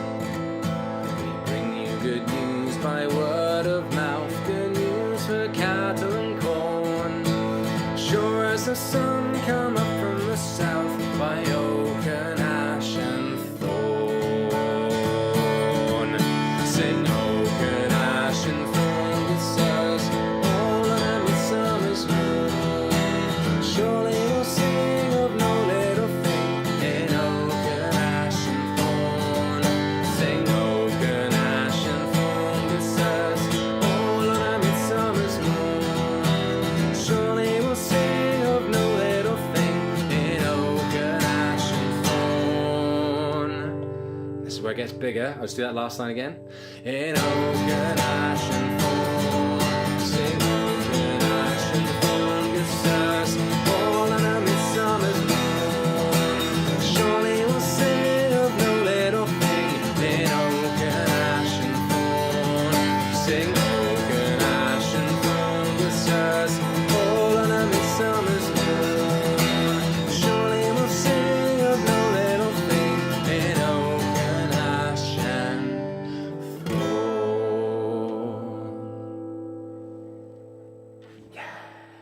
There we go. Hopefully that made sense. Right. Last little thing before we bust out the old DADGAD tuning and get to the end. Hopefully you're still sticking with me. I wasn't sure how long this was going to take, to be perfectly honest. And hopefully you've been enjoying kind of being able to actually play along and go through the slower sections, rather than just having to like repeat and all that sort of thing. So hopefully it's all good. Hopefully you're enjoying it. I'm having a nice time. So the last thing for how to kind of really get some good stuff out of this, there are kind of two parts to this here I want to do. There is a technique called palm muting I'm going to show you, and a little bit about how to improvise, or a little bit kind of ideas of how to improvise some extra twiddles and things going on in the song to make it a bit more interesting than just hard hitting all the strings all the time, really. So first off, palm muting. Palm muting. So you'll notice when you hear me playing this on the other guitar, it's got this kind of odd sound about the strings, because I'm strumming them and I'm playing the same pattern, but they sound a bit more muffled and muted, and that's because of this technique here, palm muting, which is a right hand technique where what you do, and this is one of the reasons why you want to hold your pick, as I was showing you before and properly, you actually want to rest the very, very back end of the palm of your hand on the strings themselves, just at the edge of the bridge, which is this thing here. So they want to be barely touching the strings, but they want to be touching them, and keep them down over all of them. And then as I strum, you can hear there's just a little bit of sound coming out of all the strings. Not much. If I'm too far along, get no sound out of the strings. If I'm too far back, they sound as normal. So there's a real balancing act for how to get that nice palm muted sound. And that's something that really just takes a lot of practice and going over it yourself. I can't really show you too much more than that, but try and keep that flat bit there over it. And when you are palm muting, you pretty much have to do all of the strumming just in the wrist with a little twist in there like that. And then the other thing is improv and dynamics. So you may have noticed when I was going through that, there were a couple of points where I kind of I made a funny face. That's because I started to play something which I'm used to doing, or like started to kind of add an extra thing into the song when I was just trying to do the basics. And that's what kind of this improvising part is, and feeling the rhythms and stuff going on in the song to make it more interesting than just playing the kind of the standard rhythm. Imagine what I've already shown you as like the core element of how to play the song. That is how to accurately do it. However, to make it sound good and interesting, there are little extra things you can put in to make it more fun. And to start with, I'm going to show you just a very, very simple one, which I would do if I was playing in standard tuning, in the left hand, which is when I'm playing my A minor, especially because I play it for a long time. If I just vamp on that for a second, what you can do is occasionally take off your middle finger.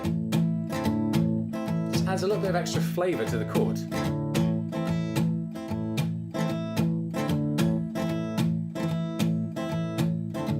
And that's how I'd probably do it in the song as I was going through. Then, rhythm-wise, there's a couple of quite good common ones. Like especially in the choruses, sing Oak and Ash and Thorn, good sirs, all on a midsummer's morn. Little extra kind of funky thing there. So changing up the rhythm and the strums to fit the pause in the song just a little bit nicer. So I'll show you, in fact I'll do a chorus twice through. I'll do it once just sticking to the basic pattern, and I'll do it once where I throw in just like a couple of extra fun things to go in there. So you can get some ideas of the sort of stuff which I would put into the song. So here we go, once through normally. Sing Oak and Ash and Thorn, good sirs, all on a midsummer's morn. Surely we'll sing of no little thing in Oak and Ash and Thorn. Now with extra. Oak and Ash and Thorn, good sirs, all on a midsummer's morn. Surely we'll sing of no little thing in Oak and Ash and Thorn. And there you go. So you hear there's like a few little extra, changing up the feel of the strumming just to make it work in those gaps a little bit more, really. There are some technical ways you could go into explaining that. Unfortunately, I don't think there's time to kind of really do all of that now. So for now, just bear in mind as you're going through, if it feels like it would sound better adding something or taking something away, do it. If it sounds better, it sounds better. That is one of the core rules of music. There are laws and rules and stuff you can learn all over the place. If it sounds better breaking them, then break it. There is no reason you should be held to doing something a set way just because that's what you kind of thought before. Right, I think final little question section, and then we're going to bust out the old DADGAD. So hopefully that's given you everything you need to know to be able to go through it. Generally, throughout the song, it's gradually building in energy throughout. So it starts off nice and soft. The first chorus kind of really drops down with that just single strum on each chord. The next verse is kind of nice and palm muted and soft, kind of building through. The chorus opens up a bit with open chords, strumming. The next verse, it kind of keeps the energy up a little bit, but not all the way. The chorus after that is big. It builds to a massive ending on the end of it, and then drops down to as small as possible for verse 4. So really kind of bring it into... If you imagine section before, just finishing the chorus, sing Oak and Ash and Thorn.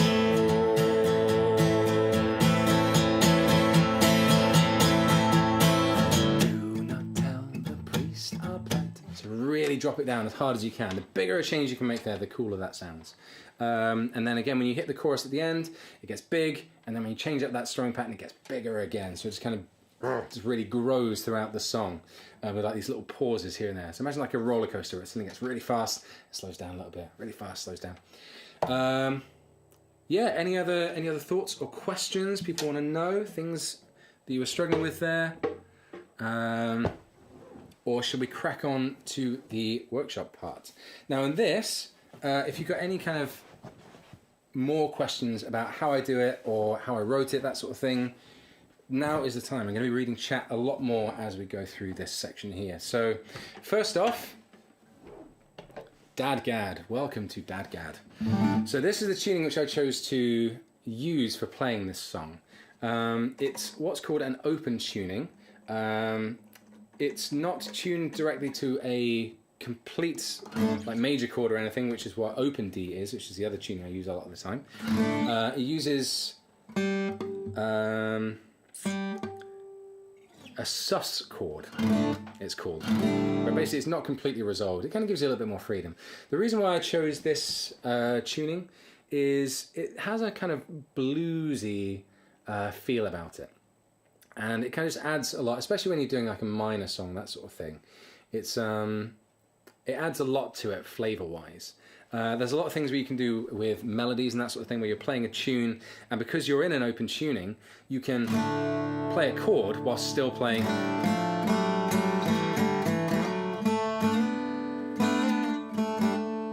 other notes and playing a tune, which just adds a lot more interest to what you're doing, really, which is why I really like open tunings a lot. So first off, as we saw before with the string names, we did have EAD, GBE, but now instead we have DAD, GAD.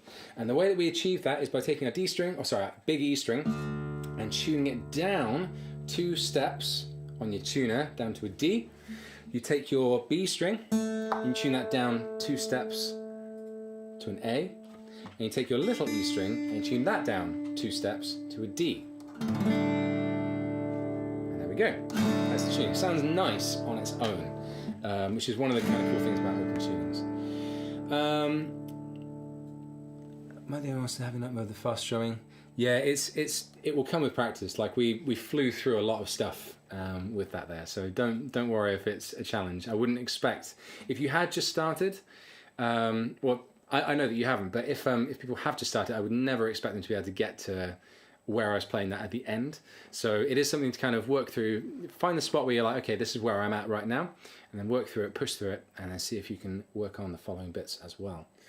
How do you get the pick to stay in the strings? Oh, with what I did over here. Do it close to the end, tuck it in underneath the A string, and just push it through a little bit. If you push it too far, it kind of pops through. I often do it in fret 2 as well. It's a better, nicer spot actually. Or there and slide it up a bit. If you push it too far through, then it like just goes under the strings and falls out. But if you get it just in the right way, it stays in there quite nicely. It's rather lovely. Getting the fast strumming first time was rough. Yeah, fair play. We'll give on you for getting that far. Now it's the big D string. Absolutely, it was the big E string. It's the big D string. Cool. Great. So I think I kind of covered why I would use the tuning just about. Yeah, it sounds nice when you're doing like melodies and that sort of thing, and especially as this is a minor song, it works a lot nicer than standard open D, which has a much more happy majory feel about it. How I wrote the arrangement of this song. So to begin with, there are 2 parts to how I wrote this really, and the first one is the melody of the song itself. I'm gonna get rid of that. I can get rid of that one as well, because I'm going to sit here and chat for a minute. So, finding the melody of the song, because I really enjoyed, I really love the sound where the kind of guitar is working in harmony with the vocals as well. It's kind of part of the singing experience, if that's the case. So the first thing I did,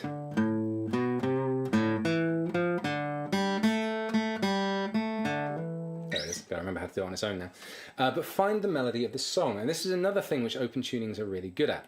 Because this guitar is kind of tuned to pretty much D, or although I'm actually doing this one in A minor, because I'm really not using the big E or big D string very much in this song. I'm mainly starting my stuff from the A string instead, which is how I'm able to get the A minor sound and everything out of it. But you can use the strings and kind of these very small changes and stuff to find the melody for the song. So that's exactly what I did. I figured out how to play it.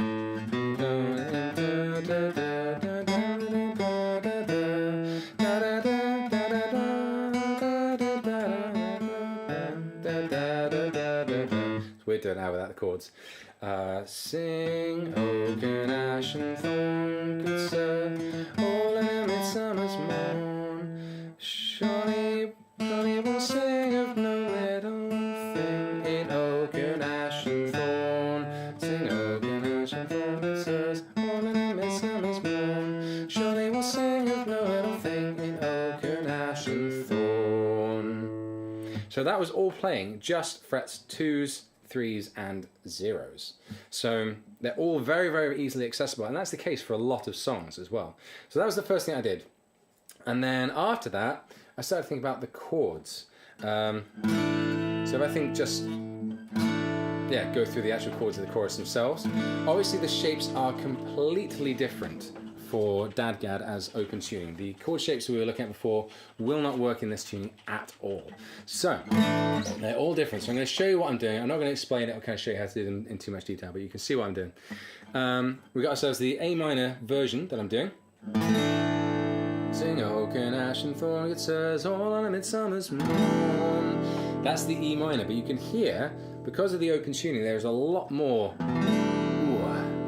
delicious flavour in there, right there, than just a standard E minor. That's one of the things that makes it sound really special. Then, we got ourselves the F. I can play like that, you just play like that. And then, the G. Sing, oak and ash and thorn, good sirs, all on a midsummer's morn. Surely we'll sing of no little thing in oak and ash and thorn. So, figuring out the chords. Now those weren't the original chords for the song. Instead, I experimented with the tune and the melody and thought, what's going to make this sound really nice as it goes through? So that E minor is brand new, but my word, does it sound good. Oh. So yeah, that's kind of where it comes from, just experimenting, hearing what sounds nice underneath the melody, because the chords are just there to make the melody sound the best that it possibly can. And then the final step is just sticking all this stuff together. So I'm starting with that A minor, so I want to keep that shape as much as possible while still playing the tune, and this is how I did it. So, holding there.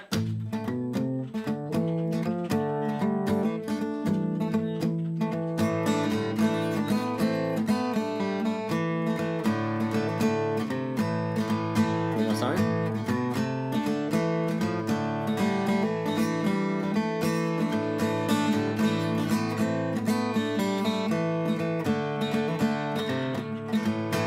So that's how it would go in the verse. When it gets to the chorus, adding in the other chords gets a little bit more complicated, but here we go.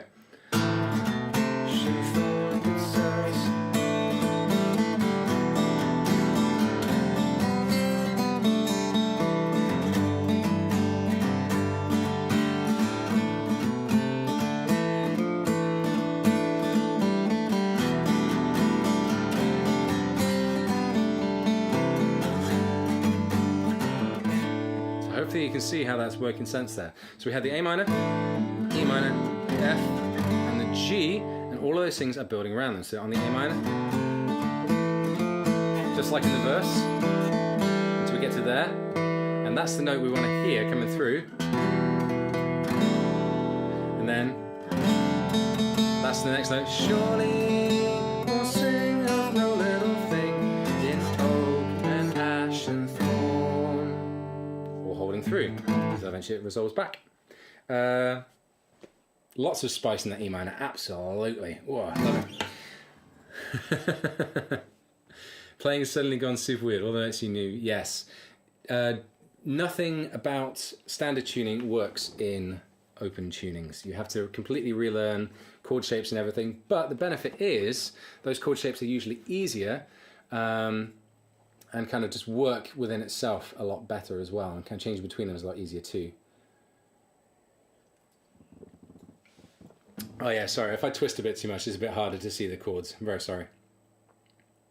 Ask for later if the chord shapes for DADGAD can be added to the sheet. I don't have them available. I'd need to kind of custom make them all, which I could possibly try and do at some point. Can you tell you how to play the G bar finger-wise in DADGAD? It's not a bar at all. For the G, I'm just playing frets 5 on the thickest 2 strings. DADGAD coincidence. It's a very common tuning. It's a very common auto tuning. I've played loads and loads of different songs in it, all over the place. The first song I ever learned in it was a really weird, crazy, complicated instrumental piece by a chap called Andy McKee, which has like all this sort of slapping stuff going on. It's pretty great and pretty mad. I haven't played it for a long time, but yeah. Can I go through the chord shapes really fast? Screw it, yes. I'll very, very quickly go through. So for the A minor, the basic one, I'm not playing the big D string. I am squeezing frets 2 on the D and G strings, so the middle 2 strings of the guitar. That's the kind of basic part there. For the E minor, I'm playing frets 2 on the thickest 3 strings. For the F, I'm just playing frets 3 on the thickest 2 strings. And then for the G, fret 5 on the thickest 2 strings. So really, really simple shapes. So the chords by themselves are really quite easy for this shape, but it's how you combine it with the melody that makes it a lot harder. Which song? Look at the title. We've been learning how to play Oak Ash Thorn. I taught everyone how to do it in standard tuning, kind of strumming through, kind of starting from beginner, working your way up to being able to strum it through with the proper strummings and techniques, that sort of stuff. And now we are looking at how to do it in open tuning DADGAD, which is what I use for a lot of these songs. Are there any other Longest John songs in DADGAD? Yes, there are many. Pretty much all of the original ones and stuff are in DADGAD, I believe. There's only a couple which I do in open D, which is the difference between DADGAD and open D. Is you take the G string, pull that up again, the G string, and you change it down 1 step to an F sharp. So you just drop it down 1 step, and it makes it sound really happy and major, which works really well for certain songs that want that feeling, really, or just have the kind of shapes and extensions that want to emphasize that just a little bit more. You're used to being lost in chat, you get excited when I read your chat. Well, it's a pleasure. I try as much as possible. Great. I think that's everything. And you heard me play the full song at the beginning, so I don't think you need to hear me do it again. We've sung through it and played through it a dozen times through the stream. So yeah, I think that's pretty much everything in terms of the song, unless there are any other questions that people have, really. So yeah, at this point, feel free to ask me anything. Happy to talk about guitar stuff, guitar gear, song stuff, pre-order stuff, album stuff, whatever. Just go on for like a few minutes until 8 o'clock probably, or unless we've not got anything, in which case I'll end the stream and wish you all a very good evening. But yeah. Do I mind quickly going over the melody? Sure. Yeah, I can do that. I should have to do that one more time. I'll bring that up. I'll show you it full screen as well so that you can see it a bit easier. Right. So, melody. Always want to use your ears for this as much as possible. That's the best thing I can recommend. Always use your ears and always trust your ears as well. So, melody, it's all frets 2s and 3s. For the verse, they're very similar, but the verse...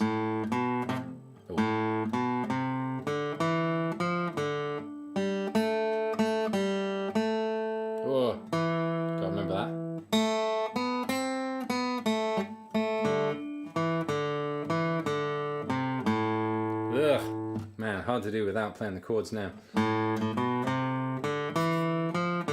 Holding on to a door, greater unknown beneath the greater unknown beneath the sun than oak and ash and thorn. One more time, hopefully without any mistakes this time. Of all the trees that grow so fair, old England to adorn, greater are none beneath the sun than oak and ash and thorn. So you can see all frets open, 2s and 3s.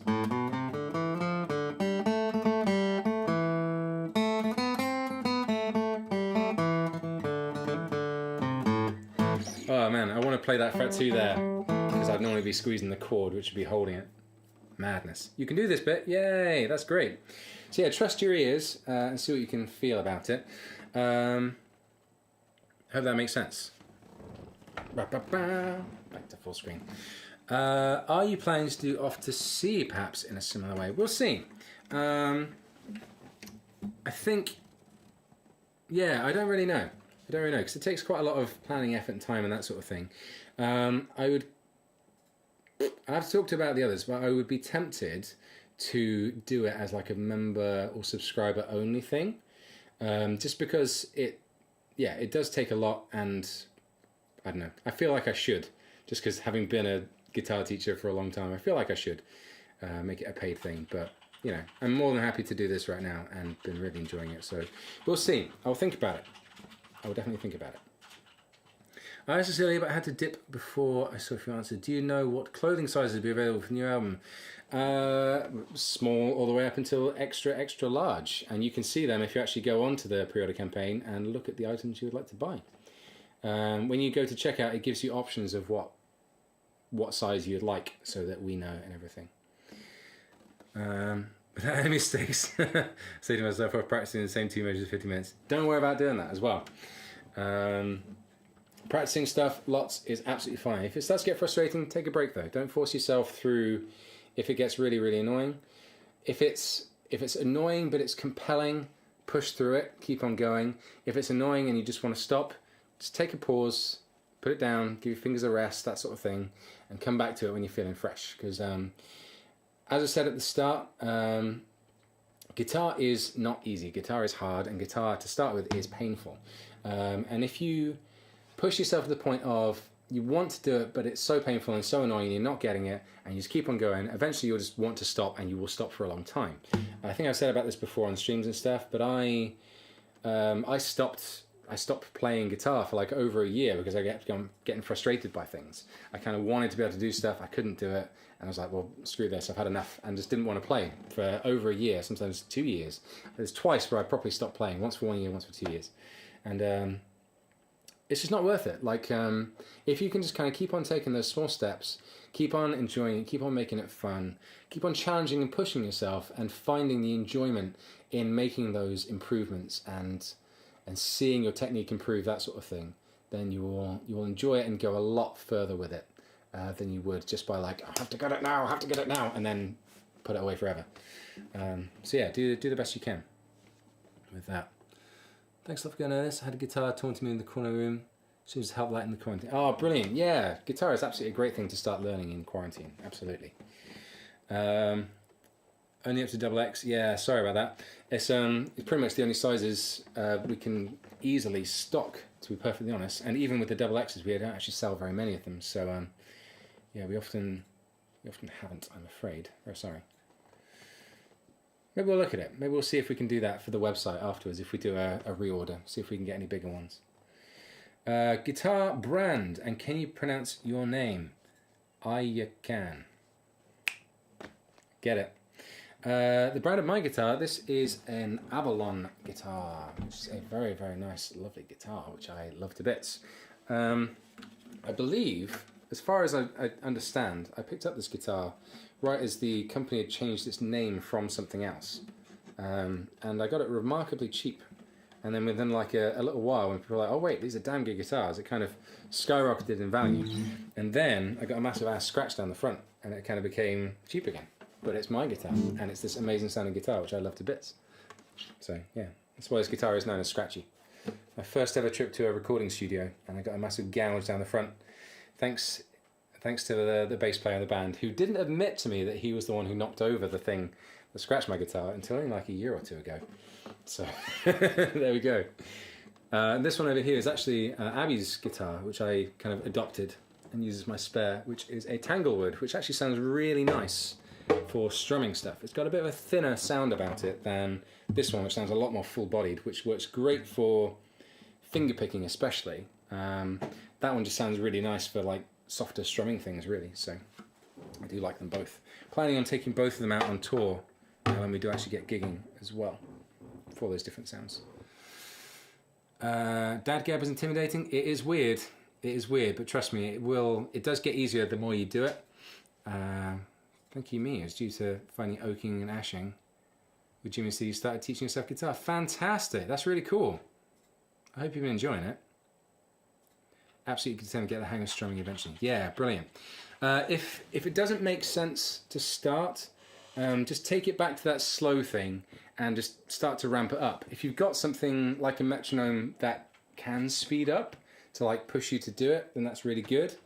And just kind of really get that movement of the hand natural and fluid so that you're shaking it down, up, down, up, down, up, down, up, down, up, down, up, down, up, down, up, down, up, all the way through.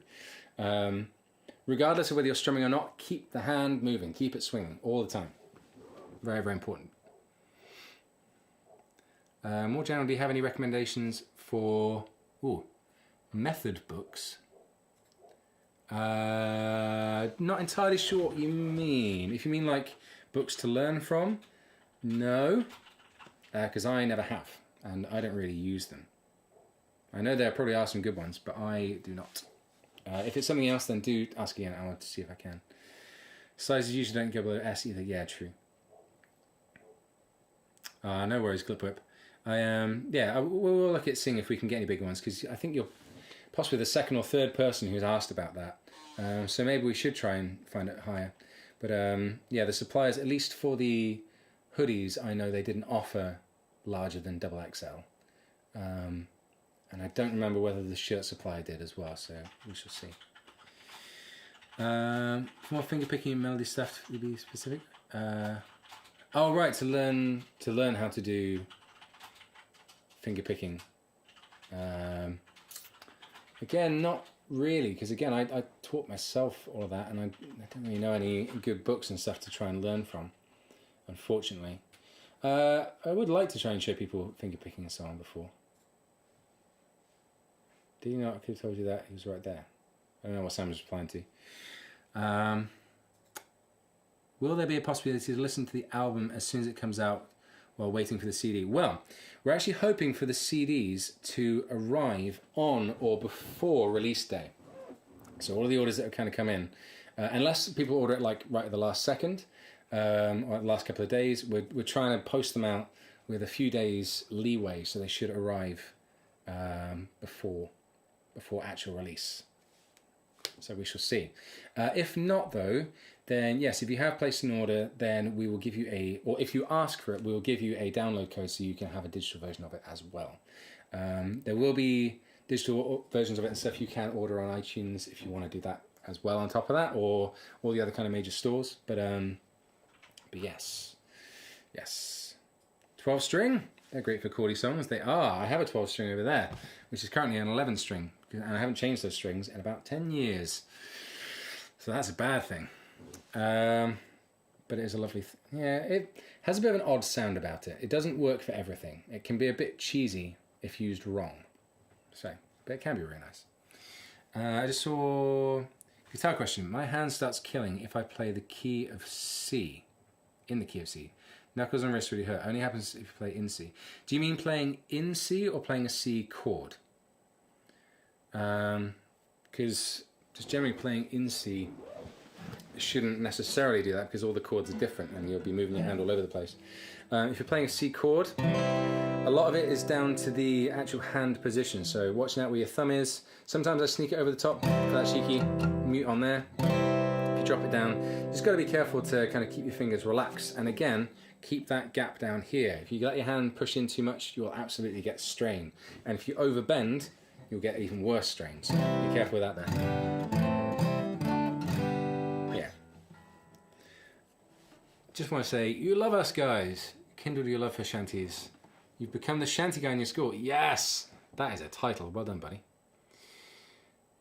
Can I still play Ocean by John Butler? Not off the top of my head. If I tried to look at it again, I could.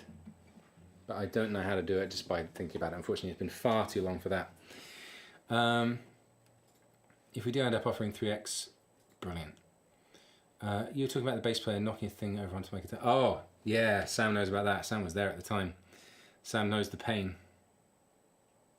Well, Adam refused. He, everyone knows who he is. It's fine. I can mention his name.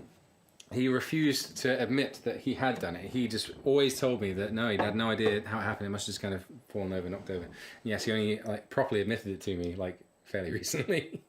Bless him. Hal Leonard has pretty good finger picking, but brilliant. I don't know it myself, but yeah. Have you seen your email backing request for PayPal? Yes, I have, I believe. I don't recognise it from the name that's there, but I've had a couple which I haven't had a chance to send out the invoices for yet. So that's probably the case. Key of C, as in C, F, A minor, and G. I would just say watch your wrist position more than anything else then, if that's the case. You've always got to watch out. You don't want to overbend, and you don't want to underbend, because either way you will start to hurt. So you want your wrist to be almost straight as you bring it up. Again, thumb in that thumb scanner position on the back, and then curl your fingers round in front. And then if you have to stretch up higher, don't do this. Instead, move your whole hand up just a little bit, up and down, just to kind of reach those extra things. Anonymous tipped £10. Thank you so much for that. I don't know if you got a question or anything with that as well. I'll just quickly check my list. This has been truly adequate. Thank you so much. It's been a pleasure to be able to do so. I recall Peter Bellamy's rendition of Kipling's poem. Absolutely. That's the song we've been learning how to play, but our kind of weird version with all sorts of odd chords and stuff going on in it. And odd tunings as well, if you go all the way to the end as well. Right, I think, looking at chat, seems to be clearing up a little bit. I would say it's time for us to finish, but thank you all so much for tuning in and watching. Hopefully you've learned something. Hopefully you've enjoyed all the madness with camera angles and multi-screen. I've been having a great time pushing all my buttons over here. And yeah, I don't know if we'll do any more things. Definitely won't be doing anything in the short term. I would like to do this more, but I don't know in what format yet, to be perfectly honest. So do keep asking. I'll try and figure something out. And yeah, we'll see what other songs we can look at in the future. Where do I get replacement strings? I broke my D string. Ooh, I would just buy them on Amazon. If you want to know what strings I use almost exclusively Elixir strings. I love Elixir strings. They last longer, they have a wonderful tone, and yeah. At some point, I should do a how to put strings on your guitar lesson. That's a thing you need to learn, because that's important. You love my camera mixer thing, whatever it is. I've actually kind of got two things going on here. This is Geralt, the switcher. Toss a coin to your switcher. Which is what we use for all the gaming stuff over on the other side of the room as well, and for the band streams too. I would happily be sponsored by Blackmagic, Sam, reading that. So that's what I've been using for switching the cameras and doing the picture-in-picture. And then on my Stream Deck here, I've got all of the cues for sticking up the chord shapes and that sort of stuff, and all the different parts of the song, that sort of thing. So yeah, it's been really nice using all this, I have to admit. We'll definitely pay for these kind of lessons in the future. It's been great. Nice one. I'm glad you've enjoyed it. Yay. Does Elixir make nylon strings? Ooh, I don't actually know, to be perfectly honest. And don't be worried about being a wimp with nylon strings. Steel strings are much harder on your fingers. But there are easier things and harder things about them. Like playing chords on a nylon string is harder because you have to stretch further, but you don't have to squeeze as hard. So that's the trade-off you have to make, really. So if you have smaller hands, I would argue it's harder to play on a nylon than it is to play on steely. But have a look on Amazon. Sometimes there's often good deals on there, or the other place I often use is Strings Direct. That's where I used to buy strings from. I kind of stuck with Amazon when I've seen deals in the past. Been a great stream. Can't wait to give Stringy Planky back in DADGAD to the person who borrowed it from. Yeah, I'm sure they'll love that. Fantastic. Oh, lots of lovely messages as well. Aquila makes great nylon strings. They do. That's what I use for my ukuleles. they're brilliant. So yeah, if they make them as well, I would recommend those just because I know that they make good stuff. Right, on that note, oh, Glip Whip, thank you so much for tossing the coin to the switcher. He appreciates it very much so. That's a song. Oh, more questions. I'm about to go. What's your favourite song to sing or play that you and the gang don't regularly perform? Ooh. Ooh. I don't know, because we do so many of those sort of ones on streams, especially when we get like people's choices and that sort of stuff. Yeah, I'd say we get a good chance to. It's for the live shows, we sometimes have like certain ones that we always do, or like we try and do more regularly because they fit the settings better. But yeah, I'm not sure. I really enjoy playing Fairly Well and Sam Hall a lot at the moment. I really love the guitar parts for those. I'm really happy with how they turned out.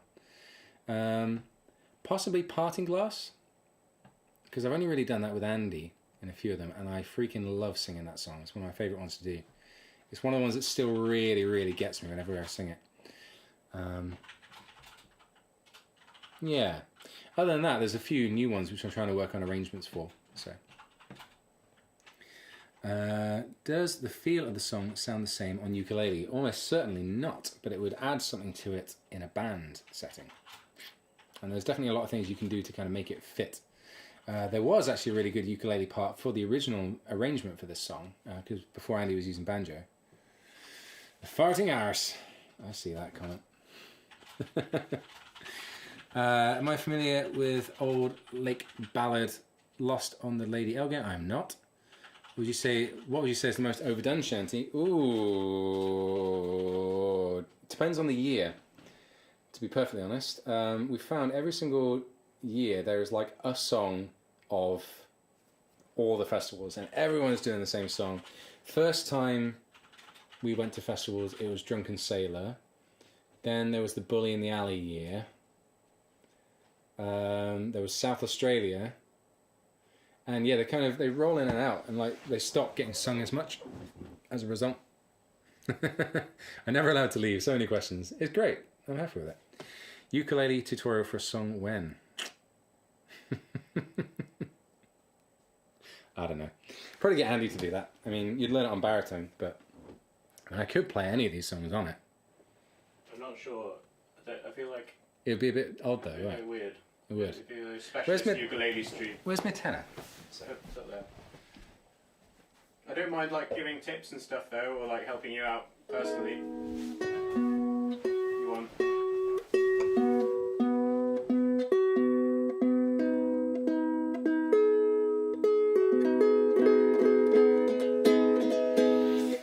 What were the chords for the song again?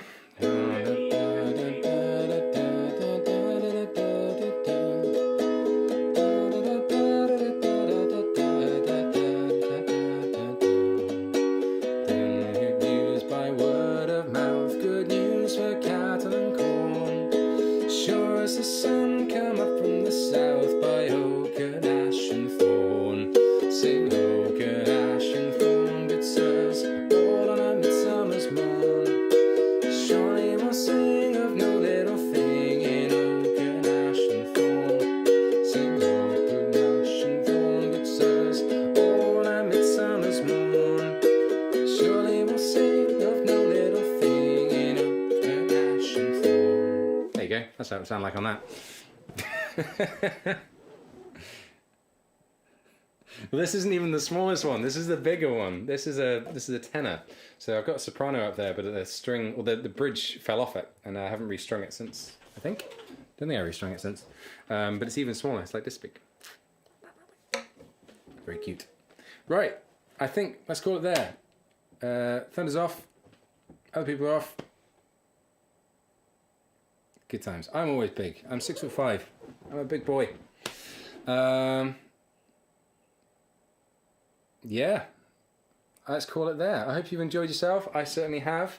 As I say, watch out on all the different channels. Go support the pre-order campaign if you haven't already.